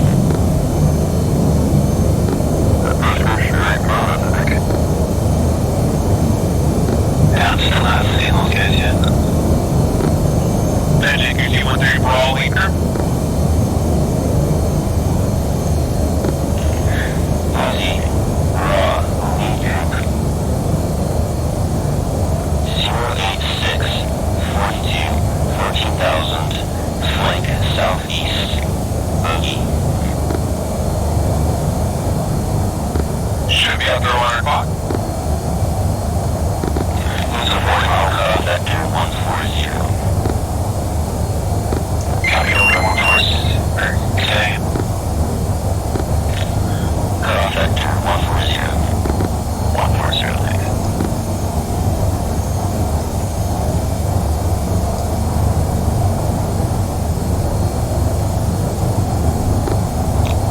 Magic 1-3. Magic UC-13, same group separation.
high cover.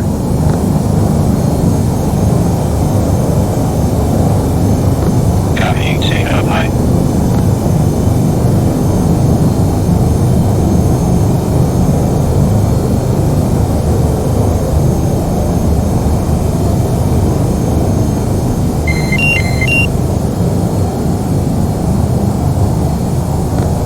Magic Uzi, flight declared 4 targets, 120 at 5. So we're ground or 6, 125, 5, 15,000, hostile, declared hostile. Duty duration 12,000, declared hostile.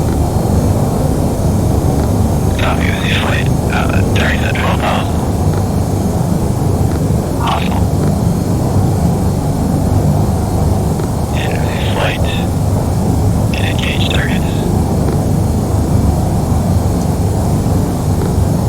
Uzi 1, engaging lower guard.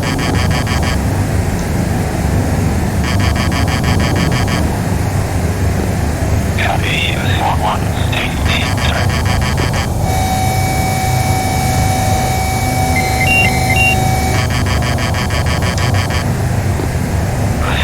Fox 2.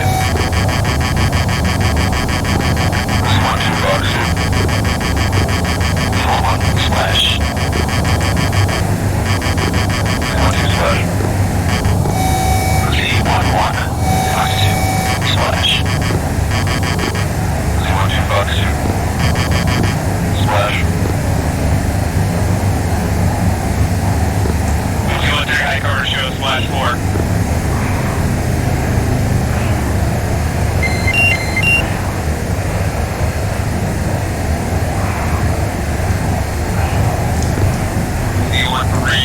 Flight show 3 contacts early in here, 6 o'clock. Recommend flow 360. Copy flow 360. Clear flight.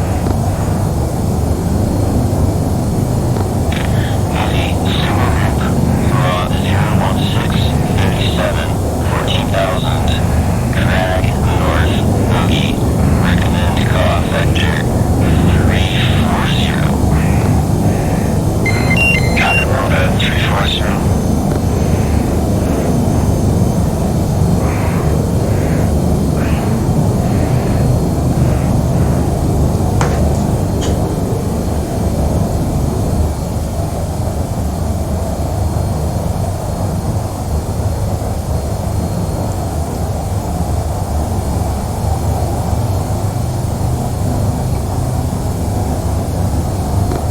Magic Uzi request picture. Uzi Sumo Group, raw 010, 33, 14,000, beam west, bogey, recommend CAW vector 315.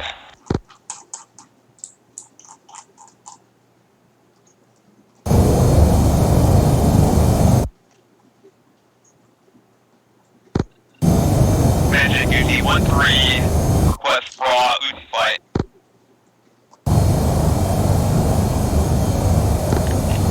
Uzi 1, 3, Sumo Group, raw 004, 28, 14,000, flank southeast, bogey.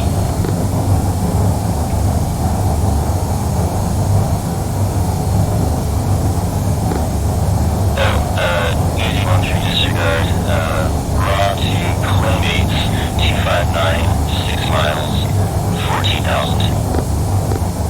Uzi 1, 3.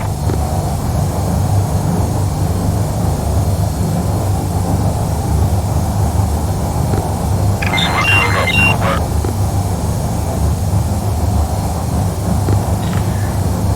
Uzi Sumo Group, raw 019, 18 miles, 14,000, hot, bogey, recommend intercept, vector 020.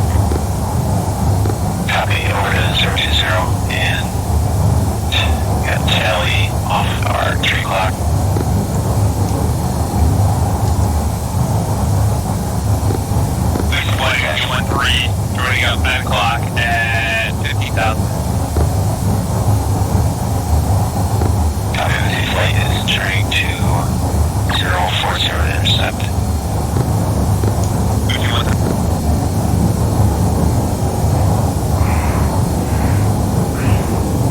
Magic Uzi 11, declare 060 for 10 and 14,000. 060, 14,000, declared hostile. And Uzi flight, we're clear to engage. I'm going to take the skill ship.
Smoke on.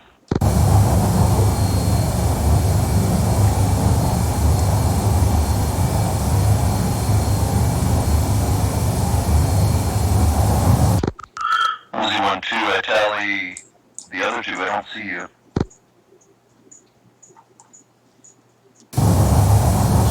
Uzi 1-4 second. To your 9 o'clock.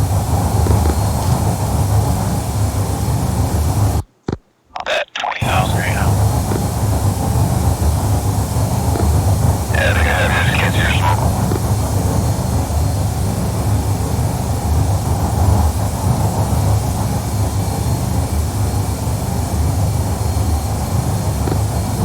Alright, 99, this is Overlord. As Uzi flight is moving back to Mom, so we'll go ahead and do a debrief for that last run. So the same way we did it before, I'll kick it over to Sniper. That was their AIC program on that run. So Sniper, for a good self-evaluation, things you did well, things you need to work on, and then we'll kick it over to the Uzi flight. Break Sniper, you got there. Okay, so I definitely wasted some time, chatted a bit extra at Anchor first group with a range of azimuth, and then I call a bunch of additional stuff for the show group and the second group. And then I apologize, I misunderstood some of your requests. So one of you asked me for a bra to or a teammate's rest of your flight, and I mistook that as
that they did, okay, I can think through this problem, and I understand what you're trying to communicate, so I get my brain focused in the right direction.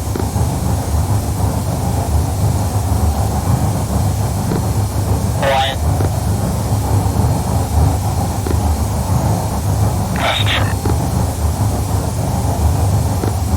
Okay, copy that. So as AIC evaluator here, I'll provide some feedback on there. So I'm going to kind of piggyback on what we like. Sniper, I know we've done this before, I've said this before. So I do love your good calm cadence. It is nice and calm. You don't get overly excited, so that's good. However, sometimes there's a threat call. Sometimes you may need to get a little bit more excited. But overall, you've got good, calm, nice, calm cadence, nice slow. So that's amazing. That's outstanding here. So on some of your picture calls there, so we talked about it there, range problems, absence problems, so you anchor whatever your highest priority group is. So you go goal 09, 015, 50,000 hostile, but you also you're anchoring the additional groups as well. So just remember, you don't have to do that because when you find a range 15 or a range 20, that separation is defining how far that group is, that trail group or the other factor group is. So you don't have to anchor every one of the groups. It's really just that first one that you have to anchor. And again, so, obviously listen up on the radio, because I know we tend to get into, hey, somebody just asked for a picture, who do you want to ask for a picture, and you already talked about that. And so, you gave a broad call out to that single group, which we'll talk about that in just a moment. You gave a broad call to that, and it's like you started flowing away from the friendly section. It's like, he was asking for a broad, he tagged back up. So again, from AIC and fighters, just make sure you listen to the radio to understand what they're asking. Because it is easy to get into that repetitive over and over, okay, they asked for a picture, okay, picture, follow on groups and things like that. And sometimes those key pieces of information, not listening, pay attention, then your fighters split up. So case in point, the previous run, Raw called 180 degrees out, strike back to going the wrong way. So this one now, you opportunity to start to do some confusion there and split the vision up. There were also several calls to want to create a magic picture. All right, when they come up with a picture call, that is, you are redoing that whole picture. Two groups, range 15. You're going through that whole calm cadence and that whole picture format again. Sometimes you just tend to say, your lead group is here, your first group is here, your second group is there. Picture call is a request for an updated picture. That also provides you an opportunity, as we see there, even with rotating cap, those groups that are up there, they can cause some confusion because, like what you present as an asset right now, 30 seconds, a minute later, is now more of a range presentation with an echelon. What do you do? Well, how far are the fighters away from them? Are they 90 nautical miles away? Go ahead and put out a new picture call. Like I said, magic will enable new picture, two groups as up, and then go ahead and make a new picture because you can get confusing there as lead groups become trail groups and trail groups become lead groups and north and south and all this stuff. So if you have the opportunity, just put a new picture call out there and things are moving around. No harm, no foul. And it keeps everybody in the same situational awareness on the same page. Now, as you get closer within about 30 nautical miles, whatever happens, you're stuck because the fighters don't have the time to comprehend and understand how that is changing. Now, there was one call that was out there that happened as the fighters are coming in. So you've got, so when you took taking the event, you've got a range presentation. So your lead group now starts to turn and drag off to the east, and your trail group is now pressing hot. Alright, so that's where we came up and said, hey, your trail group is broad, 090, 30, 15,000 hot hostile, recommend nickel target, so trail group. Magic monitoring the lead group, because at that point, lead group is dragging off. I know they're going to do your hustle this presentation, but that's an opportunity to let you might want to nail this guy. Press hot towards you. You're getting into a tail chase with this trail group. So drop that trail group or correction lead group. Go ahead and target that trail group. Now what happens on that one, as they pass, that's what happens ranges, trail group they pass. Hey, nickel, lead group, trail group, pass. That lets them know that now those lead groups, trail groups just merged into a single piece of space. And now that trail group is starting pressing forward. There was right? So they're on your initial picture call, commit call. So you stayed in the broadcast control thing that we talked about briefly. You stayed in your broadcast control for a long period of time, which is okay. That's okay because that broadcast control, even though the fighters have already taken commit, that keeps that SA out there for any other fighters that are looking along with them. However, there did come a point, I'm sitting here thinking, well, if you're getting close, you might want to start thinking about switching over to raw call. And I think that may have been why the C-13 flight was asking so many digital updates, because they're getting bull calls. They're getting bull calls. They know things are starting to press hot towards them. At some point, the fighter's going to want to know, I know this guy's so off, I know this give me a raw call. C-13 came up and said, hey, anchor this guy off of raw. So, just kind of keep that aware if you're in hip pocket and watch that range. It's okay if they're long ways out there for the bullseye call. But as they're getting closer down on those ranges, like I said, maybe around about 50 nautical miles or so, and that's just a good spitball estimate. Switch over to that good raw control. Because I think that's why the C-13 was asking for some picture updates, because you were staying in that full format for so long. But once you switched over to that raw format, okay, now we can start to get some good SA out there to dive off my nose. This is where I'm going. Any questions? I think that was all great feedback. I was trying to stay in the broadcast control mode up until 30 miles, but yeah, I think it might be better to push that out further. Yep, the 30 miles. So, that's kind of that's a spitball estimate, and that's really when you start to go down for the that commitment down to about 30 nautical miles. And actually, that's pretty close. That's a good rule of about 30 nautical miles. Me personally, like I said, raw call, I'm going to push that out probably more about 50 nautical. And fighters need to start breaking that information out with how it's expected. If anybody else that's external on the radio, if they want to get the SA on that, they can always ask them to anchor that group. I don't think that they would, because then they know somebody else is already taking commit on it. And if another strike fighter has got situational gauge and data link, they should be able to correlate kind of a piece of space where those factor groups are at. So me, if it gets to about 50 nautical miles, the hair on the back of my neck starts standing up, because the strike fighters want to know where this guy's at. So I'll keep that back over to the Uzi flight. You guys probably got a little bit more experience with that. Kind of what ranges you'd like to switch over to the raw format. Yep, I'll agree with that. Right when we were getting about 45 to 40 miles out, I was like, I hope he's going to start switching over to the raw calls, because I'm starting to lose exactly where they were. Yeah, especially when we're all getting pretty close to the bull. Those calls change real quick when they're a bull call. Yep. Alright, so like I said, there's good and bad. Good is SA up for everybody else that's out on the net. Fortunately for tonight, nobody else is on an external network or listening in. But try to think about it from a fighter's perspective too, because they're trying to get good SA working where it needs to be.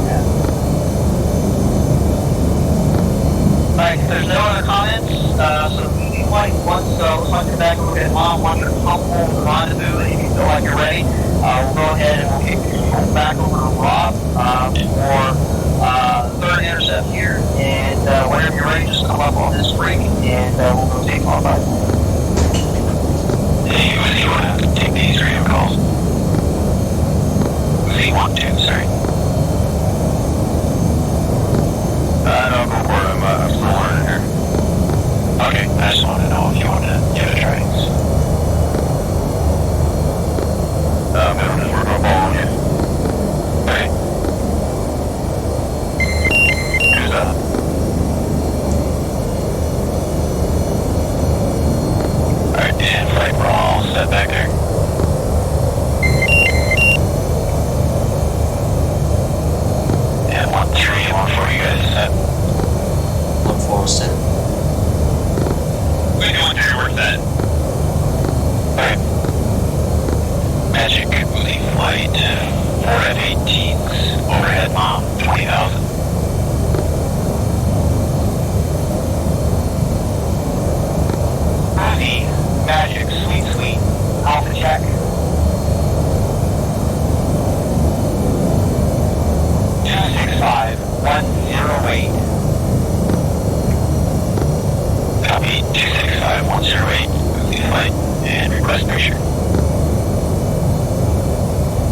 20,000, track southwest, bogey, second group, 065, 30.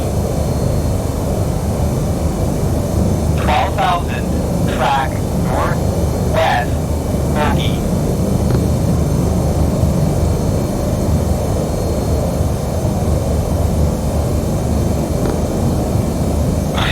Commit first group.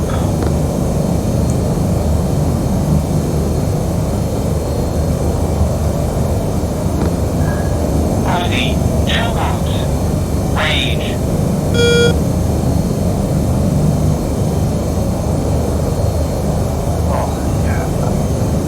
Two groups, range, 60. Lead group, Bulls, 280, 30, track southwest. Second group, Bulls, 065, 25, 12,000, track west. Bogey.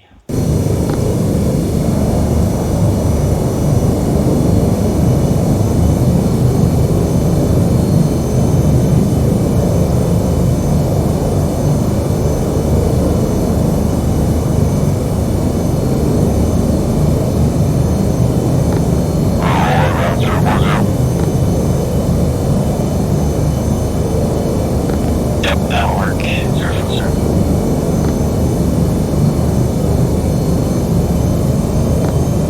Movie flight saying it. Yeah, we're airplane communication, sir.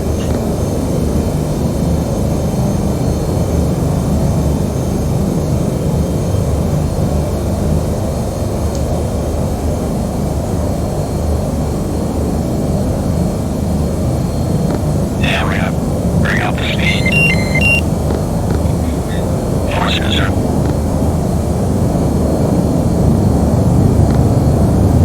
Uzi, picture update. First, lead group, raw. 090, 70. 18,000, track southwest, hot. Okay, a lot there.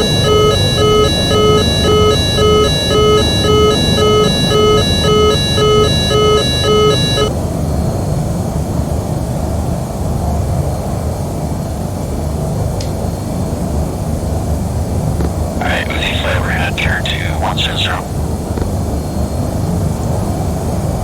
One more, please.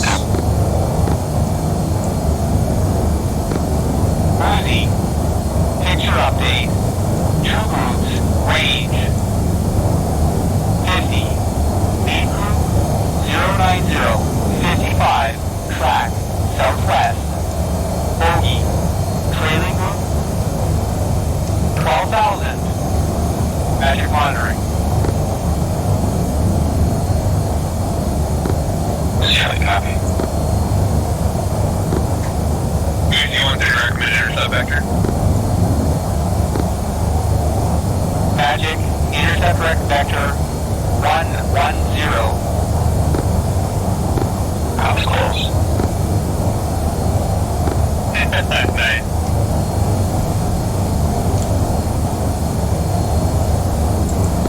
Very well, anyways.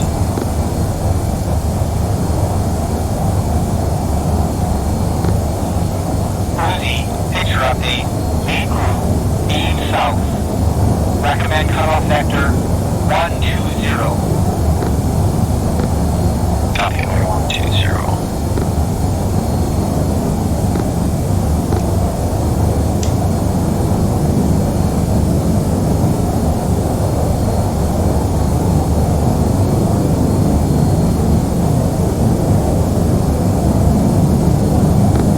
Magic, Uzi, 11, request booking out.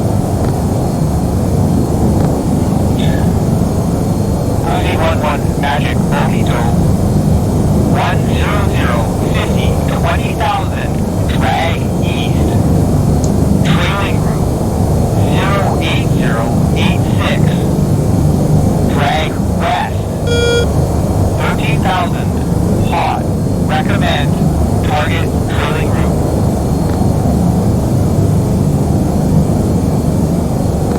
Copy, command trailing group. Uzi, 11. Or,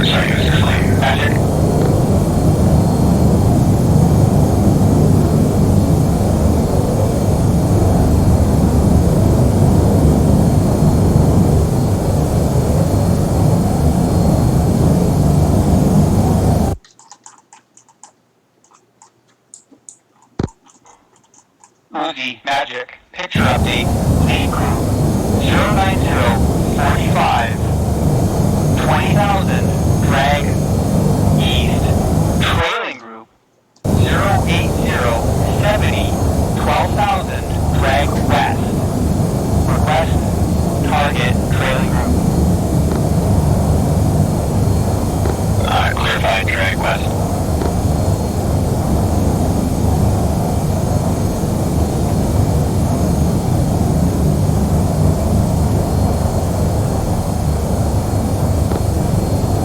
Recommend target lead group.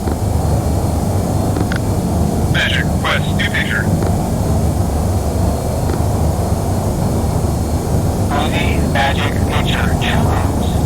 Lead group 09040 20,000 drag northeast trailing group 08062 12,000 flank south.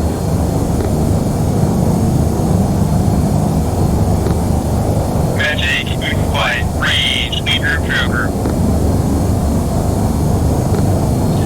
Uzi 2 groups range 20 lead group 08034 track northeast trail group 08051 track south.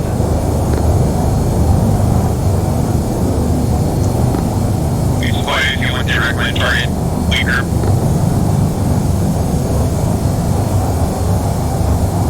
Set for Magic or flight? No, you want to for tech. Okay.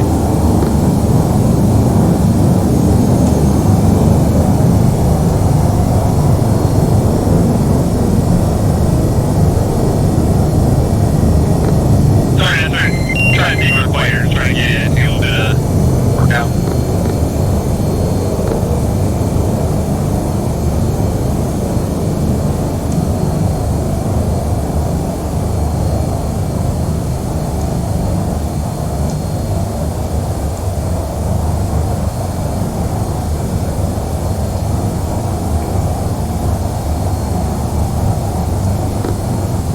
Magic moves play bogey out.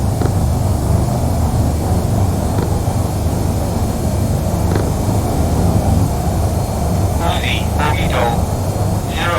062 30 18,000 drag northeast.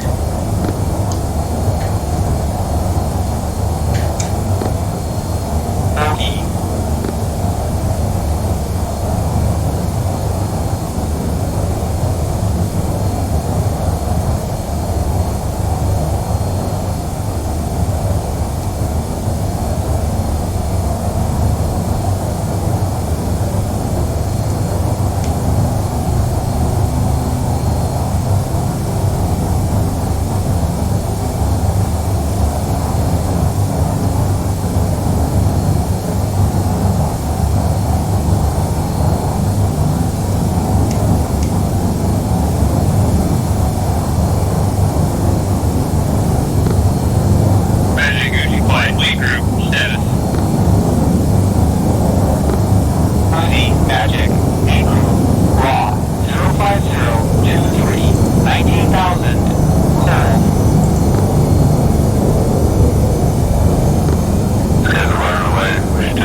Magic Trail Group Raw 090 40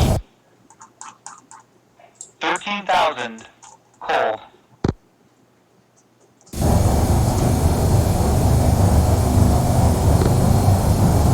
Trail Group Bittersweet.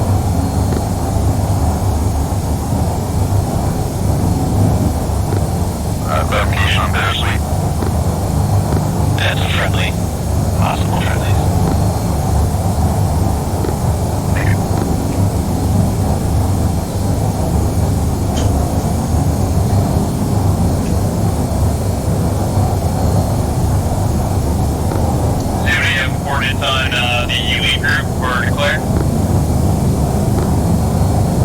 Magic, additional group. Threat, 1 raw, 110, 55, 16,000, hot, hostile.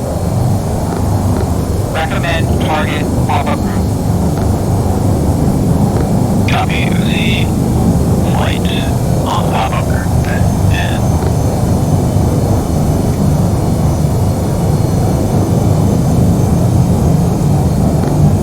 Magic Goose flight, Boeing Delta, additional group.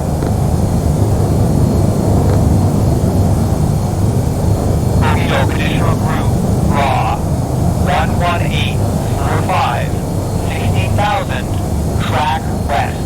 Recommend cutoff sector, 150. Easy. Magic monitoring leading and trailing groups.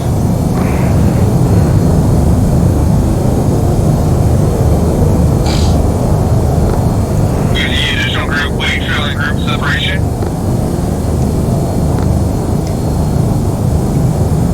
Easy, Magic leading group separation. 2-3. Opening. Leading and trailing groups hold.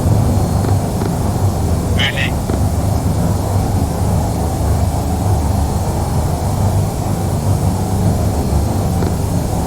Easy, Magic. Picture upgrade. Picture update. Additional group. Raw. 115, 30, 16,000. Hostile. Track west. Recommend cutoff sector 135. copy target 135.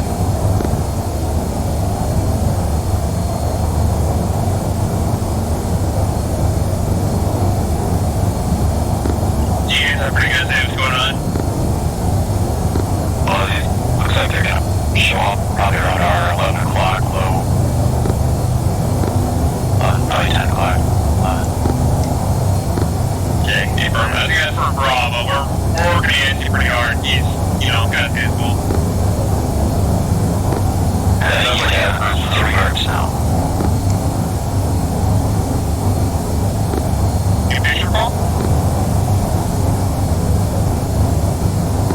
Magic Uzi up. We got targets. We're moved out.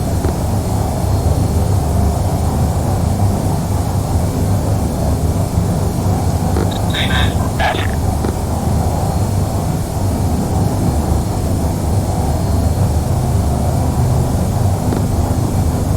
Flight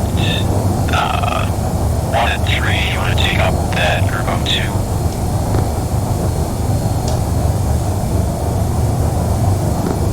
Trying to lose myself here. We have 1 contact right now. Take those contacts. I don't have eyes on contacts. Uzi 13, Uzi 11, left contact or right contact?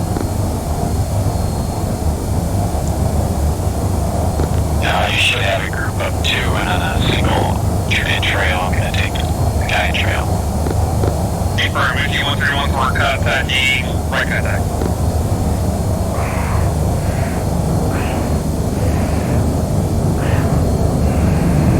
And don't forget, ROE, we got to be on there 6.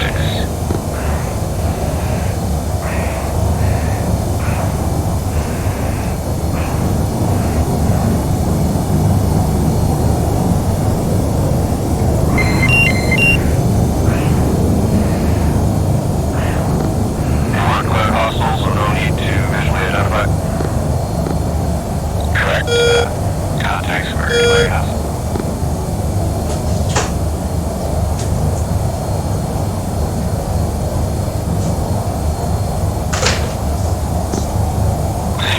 Fox 2.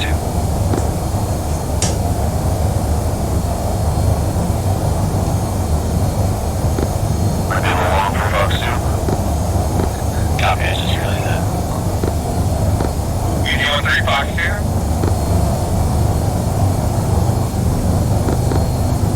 Plus you. Good job. 1-3 plus you.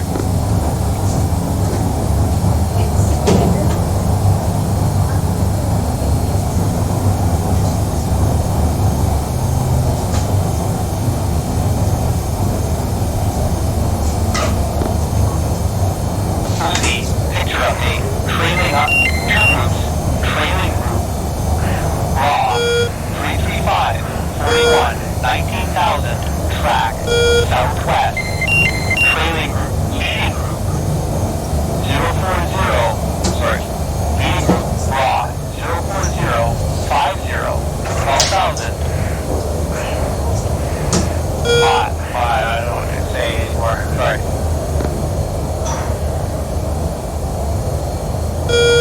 Copy Uzi. Flight, we're gonna take the D group at Reacher 741.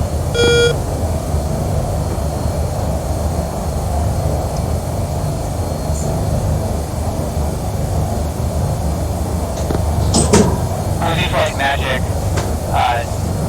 flight of 3 that you're working with no factor, that would be raw 060, 18 nautical miles, 10,000 feet, no factor. Copy. Uzi Flight.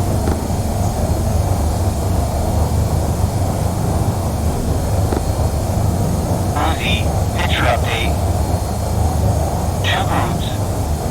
A group, raw, 325, 30, 19,000, track, southwest. Trailing group, raw, 050, 36, 12,000, hot, hostile. Recommend commit. B group.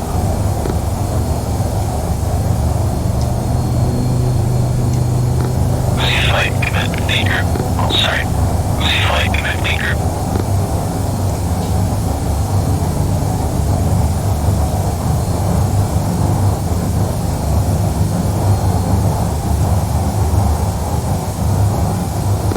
Magic Uzi request vectors intercept. Uzi,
shot at. Uzi 1 to Magic.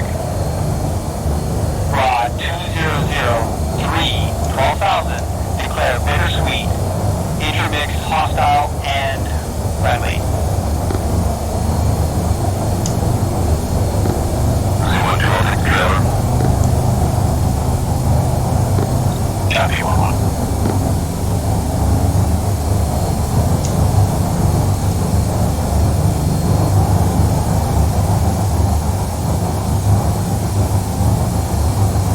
Anytime now, 8-9. Box 2.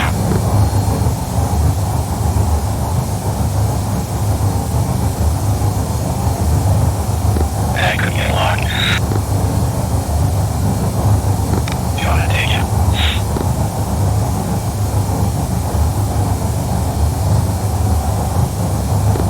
Too close to miss a shot.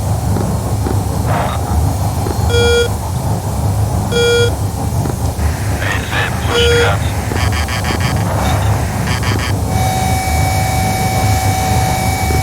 Maybe.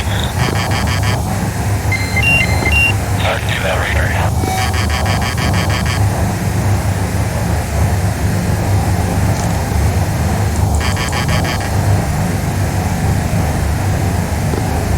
Gun.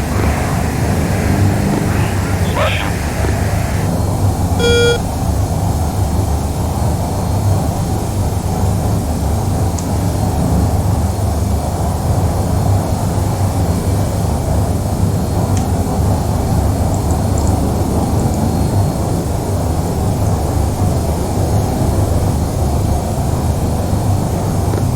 Have a missile shot.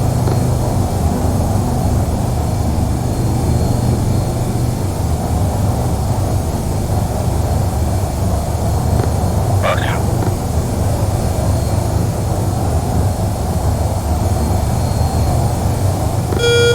Alright, this is Overlord. Recommend terminating.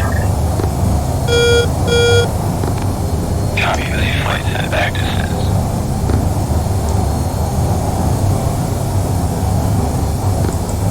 Unity flight, you've got traffic raw, 27030, 18,000, tracking northeast, no back. Uzi flight. And Uzi flight, we're going to be 265 back to the carrier. Forward copy. Alright, this flight's pull back or getting pulled back up, so standard routine here. So Rob will take it over to you for yourself and my missionary.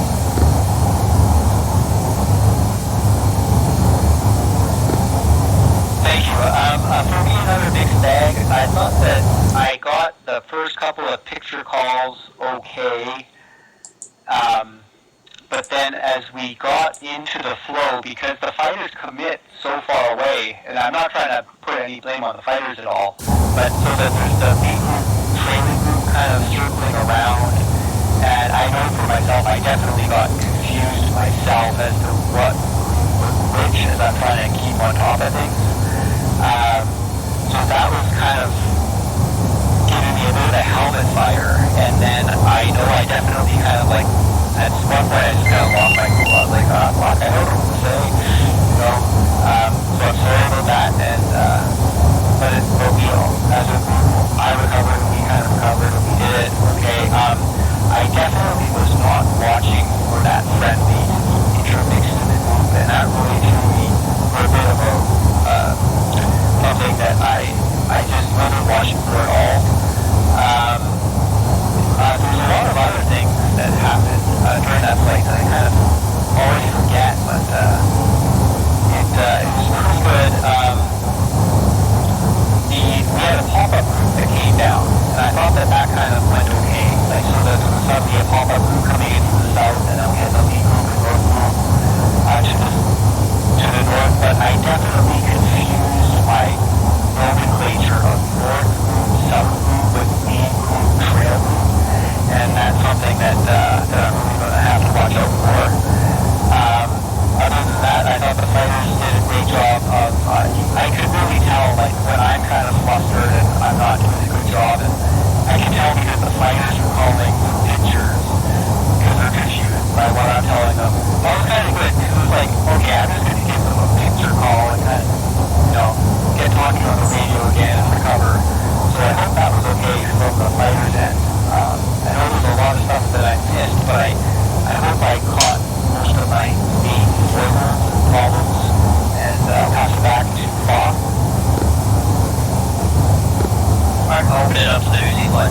select any defense.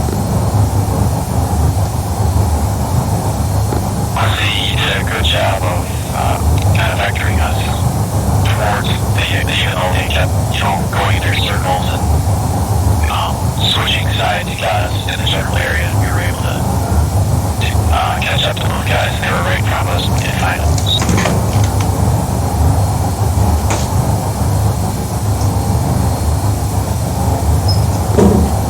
Orion?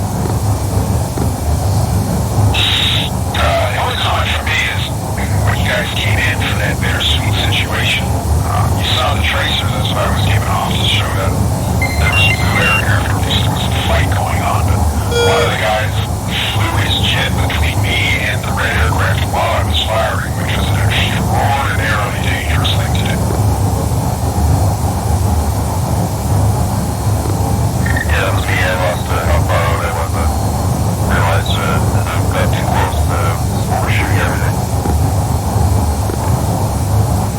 Yeah, Roger. So, in situations like that, one of the things we're kind of simulating is there was no radio traffic because you can't guarantee that the guy who's in that engagement is on the same channel as you are.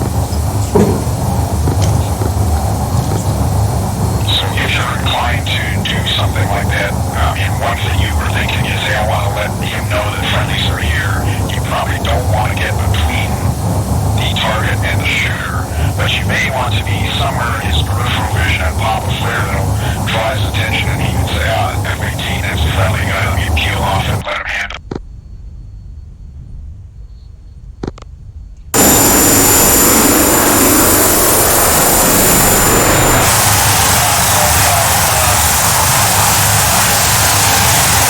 So again, hey, between both Rob and Sniper, those guys have been working together, seen improvements over the last few weeks. Keep at it. Some of the things I'll throw out there, we talked about it tonight. So when you did your range call, you've got lead group shoulder. So kind of a common theme here is everybody seems to be anchoring that additional, that trail group. And again, the range 15, you anchor that lead group, you don't have to anchor that trail group because that's what's implied in that range presentation group. And the reason I kind of harp on this so much is because it's all about minimizing the amount of communication time. That gives more time on. So, just kind of keep that in the back of your mind. You want to minimize the amount of comms. So, you already anchored the lead group with a range of 20. You don't have to anchor that trail. Just give the altitude, the aspect, and the declaration. So, for AIC formatting, so I noticed a couple of times you're saying update picture. Alright, so are you updating the picture or are you providing the new picture? Because the reason I say that is because every time you come out with a picture call, that's essentially an update. It again goes back to the extraneous comm, minimizing unnecessary words that are not required for radio. So if you come back and say picture of two groups, blah blah blah, that is then applied under these pictures. You don't have to update the picture. Now, if you are wanting to get a new picture, then it will be nickel, new picture, two groups, and then whatever that range for that presentation is. So just keep that in your back pocket. You don't have to set update the picture. Then when you did come out with some of that, you anchored, actually you gave out a lead group call, but you didn't anchor it. Just like 090, I didn't write down the exact range, but your lead group 09015. Okay, was that a bra or was that a bull? So you didn't preface what was the anchor point. So just be aware of that. You did that on a couple of the calls. You left off by the bull or the bra. It's really as they're getting in close to the intercept. Yes, I know it is implied that the bra is already mid and down range. Just always make sure that the bra and the bull is down. There were a couple of requests for a bonito. So my question is, who was that bonito requested for? Was it requested for a lead group? Was it requested for a trail group? So just be aware of that. So if they say bonito, well, if they're not asking what their bonito is, then you kind of have to give it or give a paper call every. So, hey, bonito, okay, lead group, bras, or da-da-da-da. Just make sure that you get a bonito call and know exactly what they're talking about. Because they're targeting something else, but then you get the bonito off of a long bra situation where the fighter's going in different directions. On the aspects call, you and I talked about it on the back radio there. So you've got trail groups coming in, and you put the aspect tendency of drag west on it. And then I think it caused confusion there. She flight, because I heard comments like that, drag west. That would imply that they are essentially out over the water when in fact the guy was flying. So just be aware of that. You put the wrong aspect out there, and it induces some confusion that's out there. You put out a threat call for a group that was 55 nautical miles away. That's a bit far out for a threat call. At that point you could just set an additional group of 145, 55 hot, 50,000 hot bogey. Alright, that at that range, that does not meet the criteria for a burst. Because normally when fighters hear threat on the radio, that's like crap, something right here close, and then they hear 55 nautical miles. Alright, that's a little bit down range. The other thing I will say is talked in the merge, and so you gave an updated call, so they're merging into that additional group. You gave an updated picture call to guys that were about 40 to 50 nautical miles. So again, we can go back and talk about my exceptions within the merge. So that was extraneous comms that wasn't necessary at that point because those guys were well. And what resulted from that was actually that additional group. You had one guy that was left unengaged and floated off to the northeast because they bit off on your comms to get vector back up for those groups that come in before them, like 40 plus nautical miles away. So again, just be aware of that. And then the other thing I'm going to talk about the pitch speed. So let's kind of threw that in there as a curveball, just to kind of see how you would handle it and also see how the fighters do. So be advised, you and I talked about on back radio, a hostile call out, hostile bittersweet. Well, does that mean they need to engage? What does that mean? Because if they start going, you put the term hostile out there, well, you essentially gave them theirs to engage, and they were probably about 20 nautical miles away. So with that hostile call, they could engage if they had long-range missiles on it. But then you followed up with bittersweet. Well, now you essentially ran into a situation with total to engage. Oh, by the way, you got a blue player in there. So just be aware of that. Bittersweet, they need to know that this guy is in there. And the hostile declaration that could have essentially led on to the field. So that's why you put that bittersweet out there. You got to go in the merge, you got to make sure you get a good identification on who is who in this merge before you start shooting down. Any comments from me?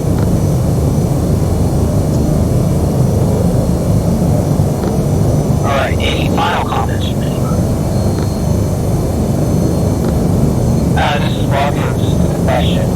Let's say that we are well between slow and everyone confused, and someone whether it's fighters or they call for a picture or a picture update. Is it okay just to reset the slate and say trail group and anchor them and call them and just kind of reset everyone rather than maintaining the original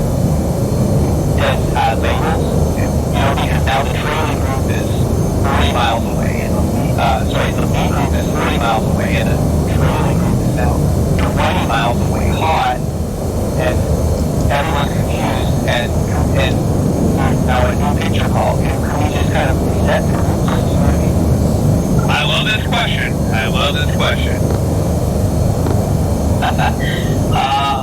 As I kind of answer everything else at the end. So, probably to maybe help out some of that confusion there. So, we'll go back. So, we put out that call while they were in emergency. But, if you were going to go ahead and put that call out, that would have been a perfect opportunity for you to say new picture. Because I guarantee at that moment, the fighters have no idea. They don't know the lead group, trail group. They probably have already forgotten about it because they've gone into this initial group to lead up this merge.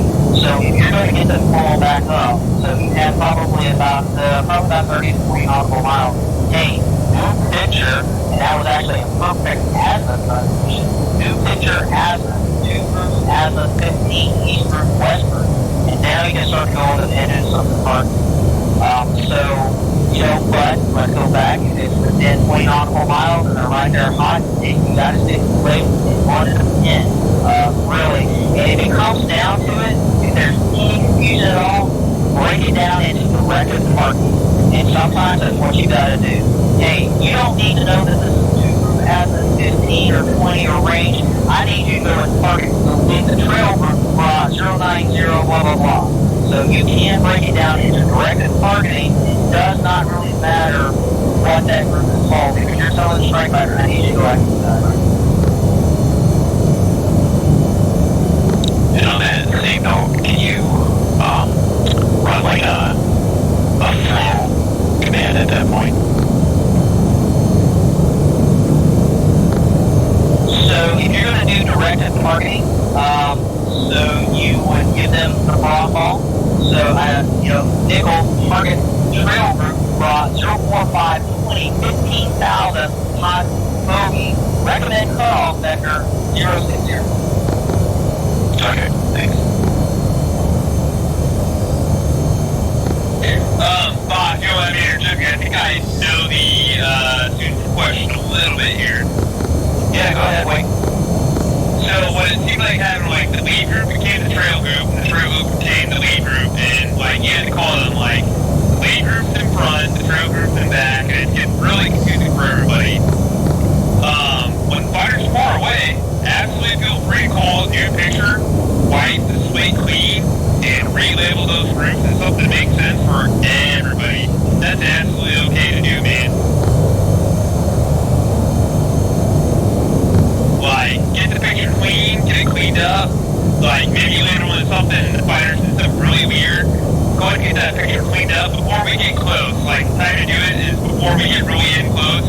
And everybody starts turning and burning. Like, lead group has the trail group, we're 80 miles out. Yeah, go ahead. Like, new picture, I'm relabeling these guys. It's going to make more sense. Yeah, that's absolutely. Like, do that.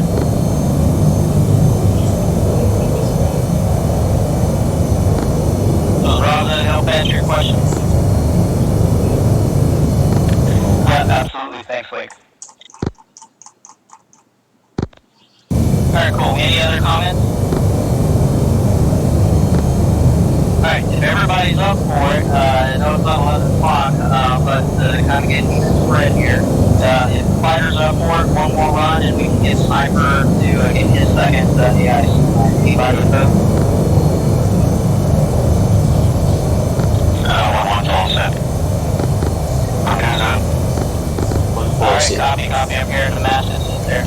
Alright, so looks like the U fighters are merged and anchored and locking back at Mom. So we'll go ahead and we'll do the last run, 9 Sniper, you got the comp, qualified magic. Uzi, when you're ready, we'll go next on 5 on.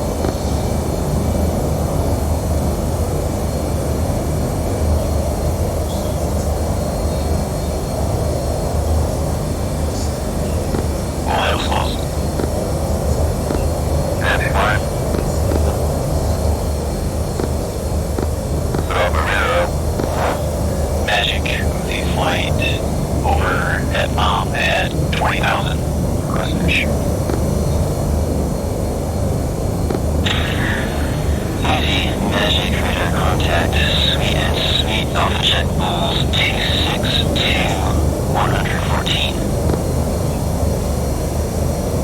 Copy, 269 114 at 20,000.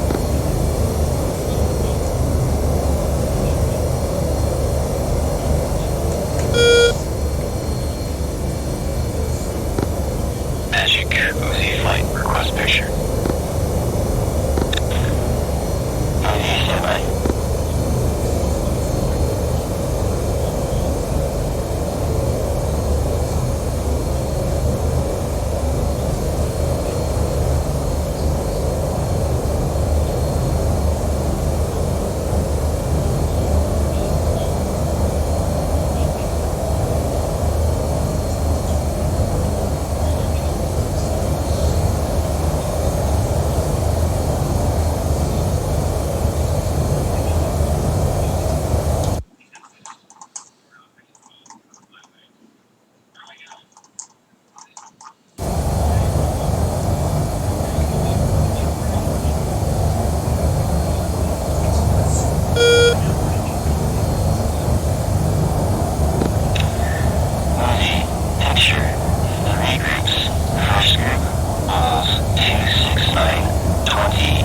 19,000, track northeast, bogey. Second group, 176, 20,000, track northeast, bogey. Third group, 024, 27, 18,000, track northwest, bogey.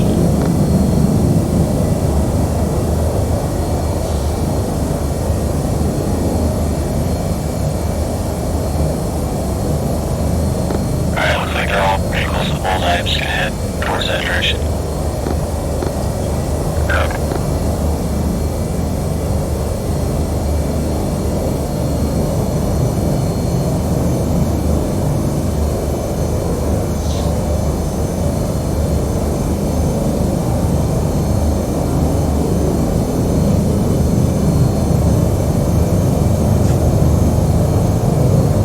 And if you like increase speed, 450.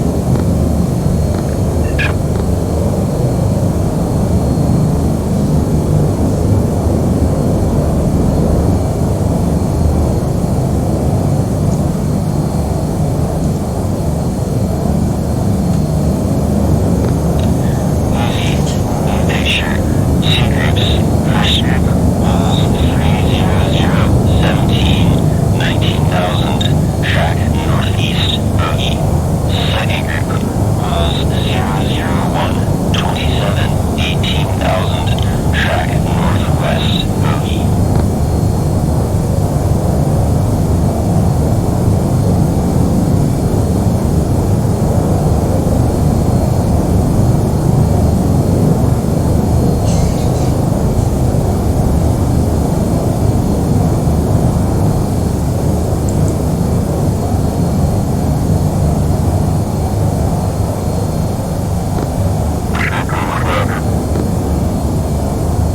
I'll see if we can get a little closer and we'll figure it out. Copy. They were saying we were calling calling a bit too far out. Yeah, because we're looking at 80 miles out. April, let's get a better idea.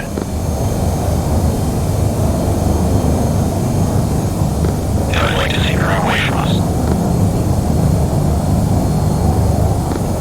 Magic Goose White picture. Picture, two groups, first group, 323, 21, 19,000, track north, bogey. Second group, 339, 31, 18,000, track west, bogey.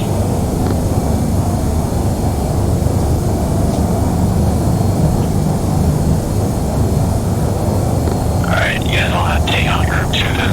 Looks like they're gonna be turning towards us. We could split, take over at the same time, 2 fights, 2 sections. Alright, 1-3, you wanna take 1-4, and then you guys can grab the group flying west. April. Magic. Two groups. First group, 321, 26, 19,000, track west, bogey. Second group, 329, 35, 18,000, track west, bogey.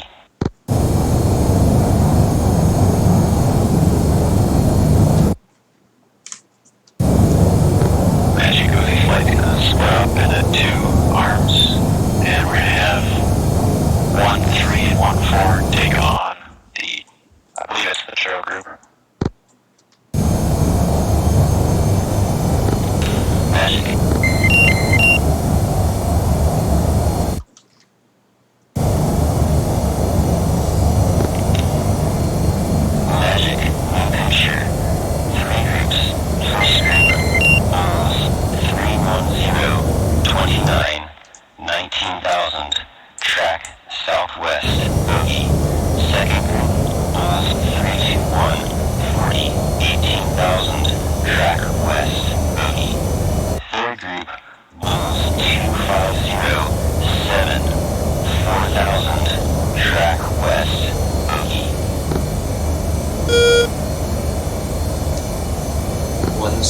which group are we taking?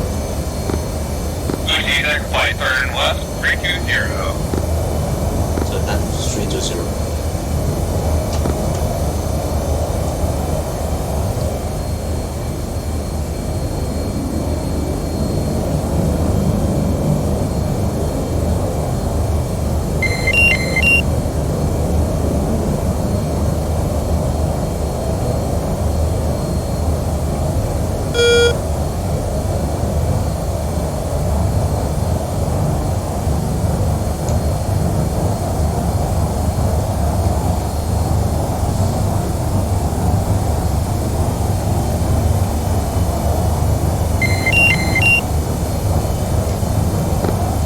Magic Uzi flight picture. Uzi standby.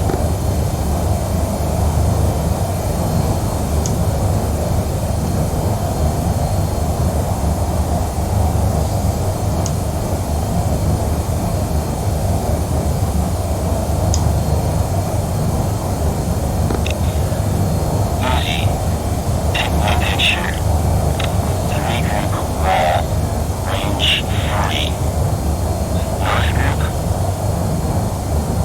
Raw 037, 48, 18,000, hot, boogie. Middle group, 19,000, hot, boogie. South group, 2,000, hot, boogie.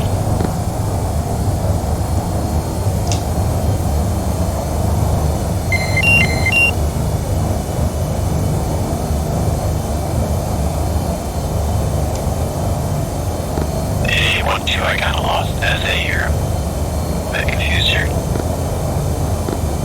Yeah, so there's three groups. I kinda missed the anchor in the middle group, but I think we're gonna work around and flanking them based on what I'm saying. Yeah. Magic Uzi flight. Sorry, go ahead. Uzi 13 turning left group, looking for him right now. I ran a drop of SA. And Magic Uzi flight request. It was flight 1 request. Oh yeah. Uzi. Sorry, Uzi. Three groups. Wall. Oh, hold on. Is there a way that we can just request like the nearest group? Yeah, okay, Uzi flight, target, middle group, raw 077,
join Plan B.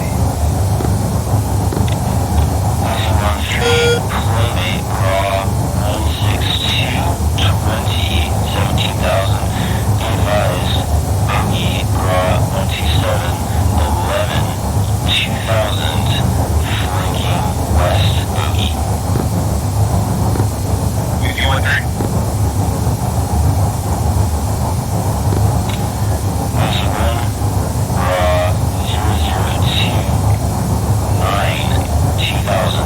Bogey. Flanking West.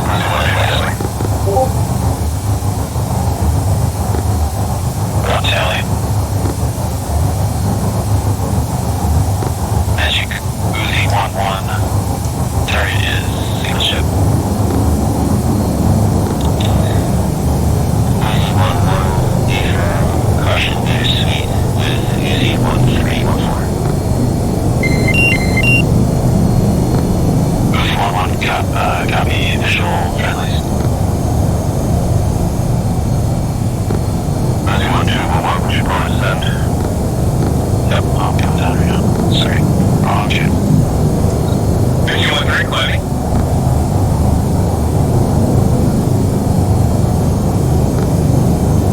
Easy 1-4, radio check. Danny, I go for more check. Oh, sorry. Confirm.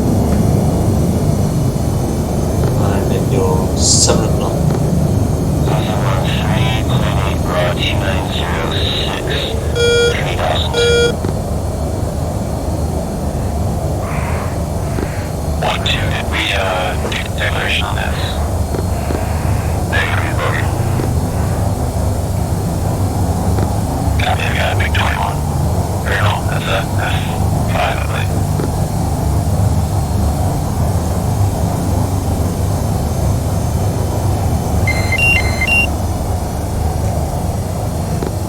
Magic Uzi 1-2, tally F5. Uzi 1-2, Raw 2811 2000, declared hostile. Uzi 1-2, tally target declared hostile, engaging. Uzi 1-2, Fox 2.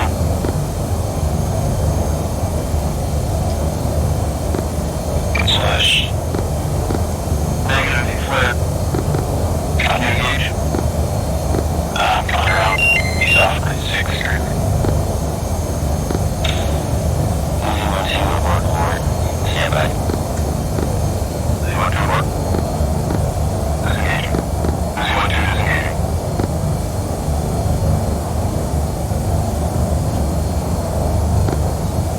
Magic Uzi 1-3, raw equipment.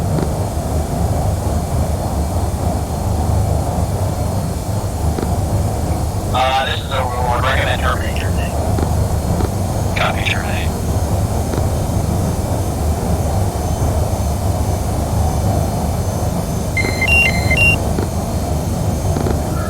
Alright, so that was the last round. So if you want to shoot one back from mom, it doesn't really matter if you're not, because we'll just do a quick debrief on the last round. And at that point, we'll just go ahead and jump out of here and go back over to this one. So for Sniper, I'll go ahead and turn it over to you for evaluation. So I thought it turned out pretty good. I kind of liked that you guys didn't immediately commit because enemy aircraft were kind of changing directions and doing weird stuff. So it allowed us to kind of get a better handle on things. Sounds like the wall declaration or wall formation call out thing kind of confused some people. That was my first time doing it. I probably wasn't terribly clear or smooth in how I was saying that.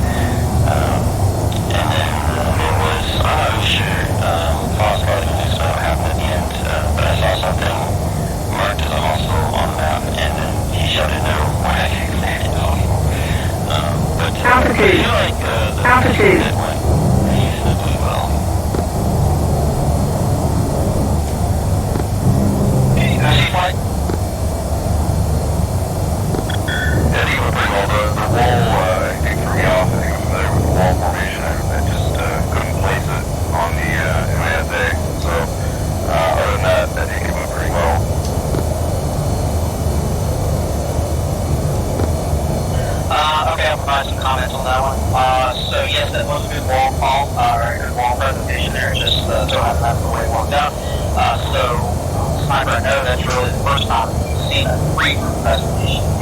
did a great job of getting that wall call out there. So 3 groups wall, 40 wide. You did throw, so when you did say 3 group wall, and you said range 40. So just be careful that you did throw a range in there. You don't have to do that because now that means we have a wall or do we have a range? So 3 group wall, 40 wide, north group, middle group, south. Exactly the way you did it. So, and it was like a near perfect wall there. So you had good separation between the north, the middle, and the south. Now, if there was any sort of weighting to that, so let's say, for example, that middle group was, say, 10 nautical miles from the north group, then it would be 3 group wall, 40 wide, north group, anchor the north group, middle group, separation 10, and then the altitude, the aspect of separation is the south group. So it gets a little bit more sporting with it, but I thought you did a good job. One of the Uzi flights came out and said clear group 05010. So I'm looking on my map. So when I rolled out my cursor there, from the IC perspective, there was not a group at 05010.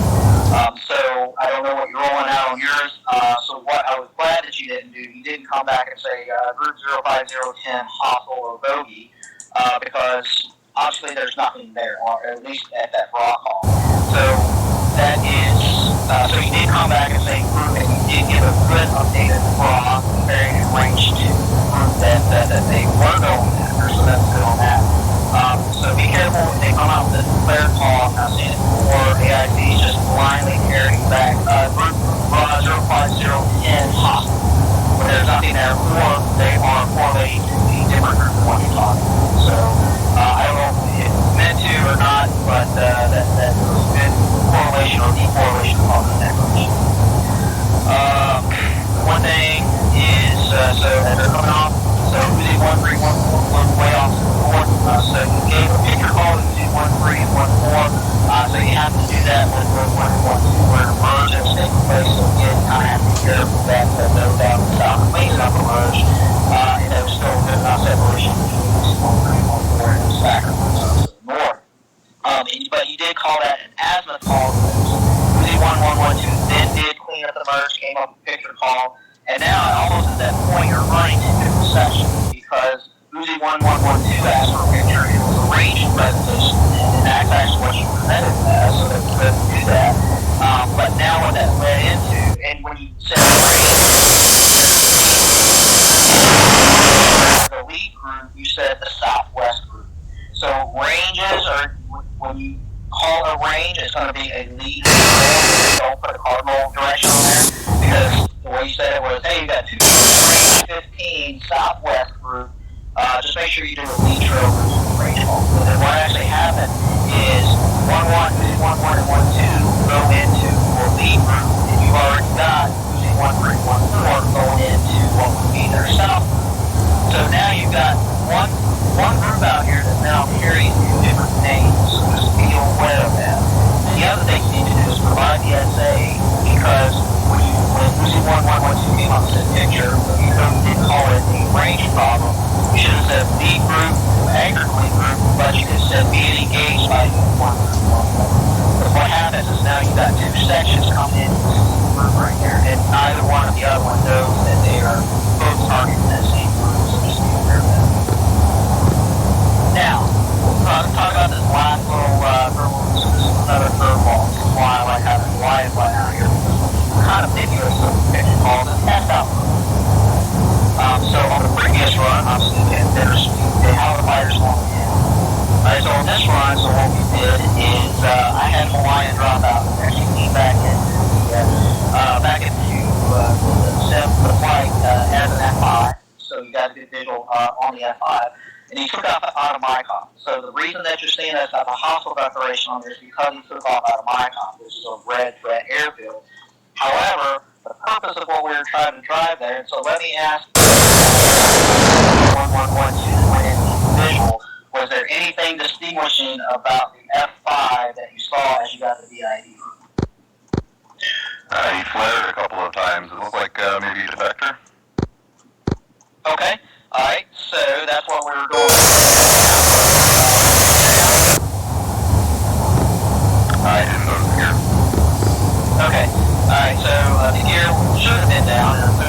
one, and I was coordinated with back radio. So he's flying low, he's flying slow, he's got his gear down.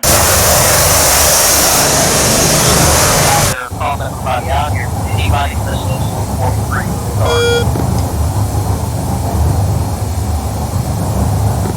I've got 243 on, but I wasn't picking anything up.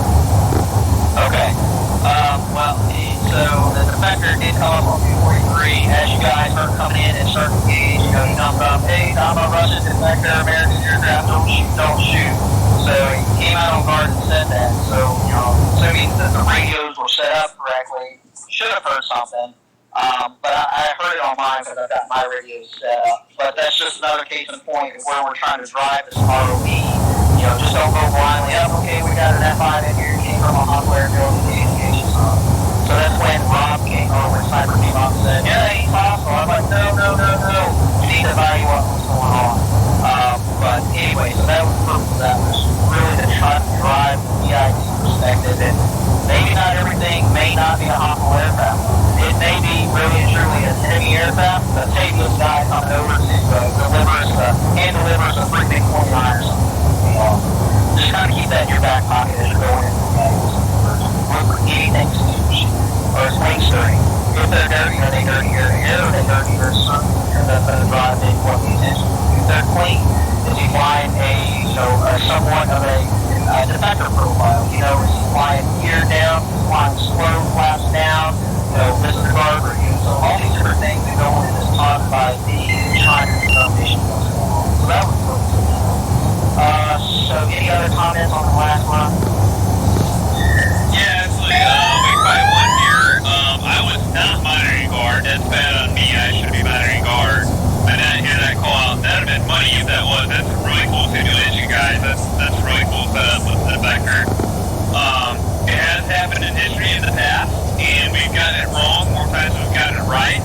Like the famous thing is the MiG-15 defecting from Korea to the U.S. And I let everybody else count the fingers times that we have gotten it wrong as far as not monitoring guard and kind of assuming what's out there and firing off something. Tonight I had that 5 flying behind me. I assumed it was somebody switching aircraft, and I guess that was our defector. I didn't ask, I didn't do anything, I didn't monitor guard, and there you go. Somebody kind of stuck up behind me, and I could have asked for SA about 4 or 5 different sources, but I didn't do it. So that's a great testament to that. I just have a question on monitoring guard. We have the 2 channels on the Hornet. One we were using as Unicom, we were using for flight chatter, the other one for AIC. Where will we monitor guard? Recommendation on that? You should pull out the button on either of your channels. It lights up the UFC. That top multifunction button says GRCV. That's guard receive. It turns on guard receive on that radio, so you can turn both to guard receive. Yeah, you want to try transmitting on that channel again. I just want to see if I'm picking that up.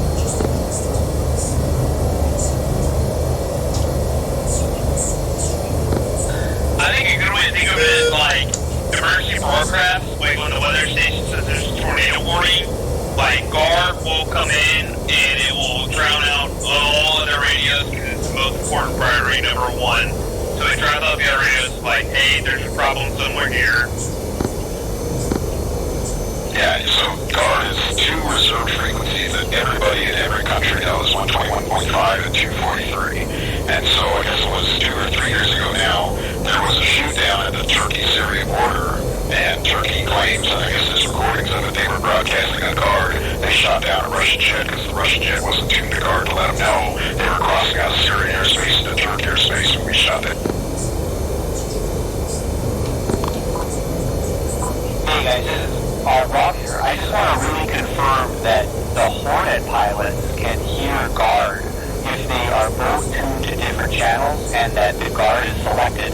Because I've been talking to Bob, the SRS developer, and I'm just wondering if maybe Hawaiian, that you're on the AWACS channel in SRS, and Spa, you're in the AWACS as well, because as far as I know, the Hornet was not the DCS Eagle Dynamics not outputting the guard status as part of their GAW API.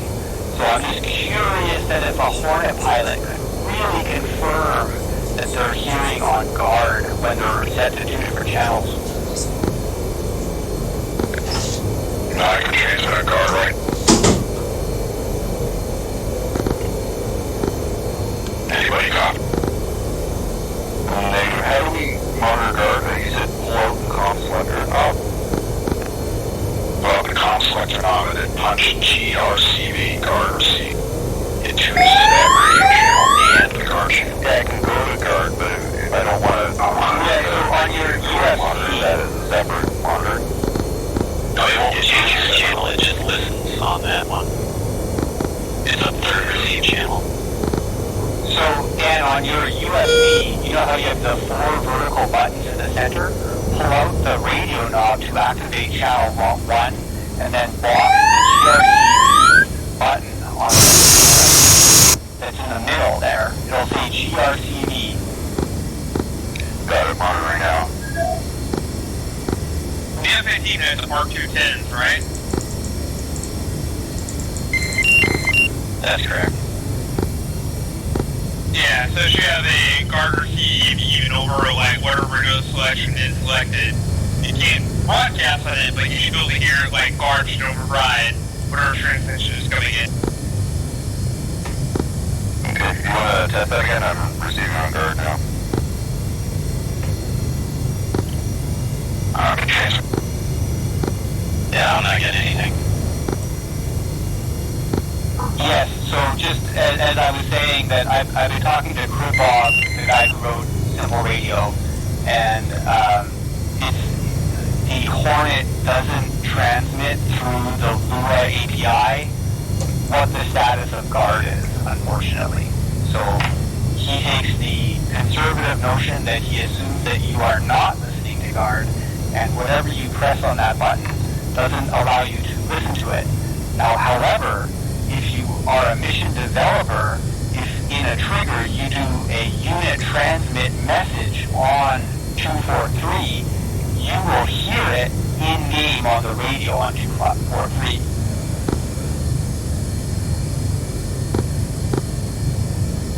Zero 8 for 160 at 10,000 knots.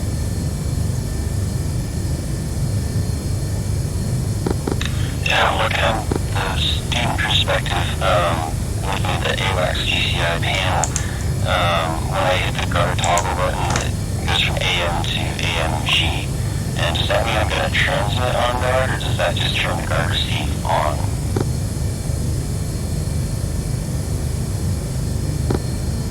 It's just guard receive. If you want to transmit on guard, you either have to manually tune 243 or 121.5, or there's a physical knob on the left in the F-18 you can turn to guard. Okay, so that explains it. I thought, so all the radios would say UHF guard, stuff like that, and I thought listening on guard, but that would be my bad then.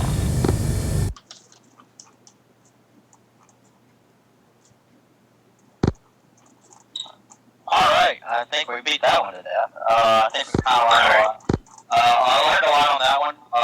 But what we were trying to drive the point at was going in to get a VID may not always necessarily be elite hostile.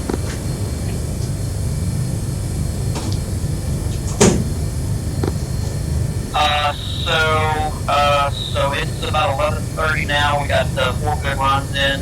So if anybody no objections, I'd recommend we knock it off, and be back up at this one. Yep, that's good for me. It's been fun. Wake by 1, knock it off. I'll see you guys back there. Pop on a drink.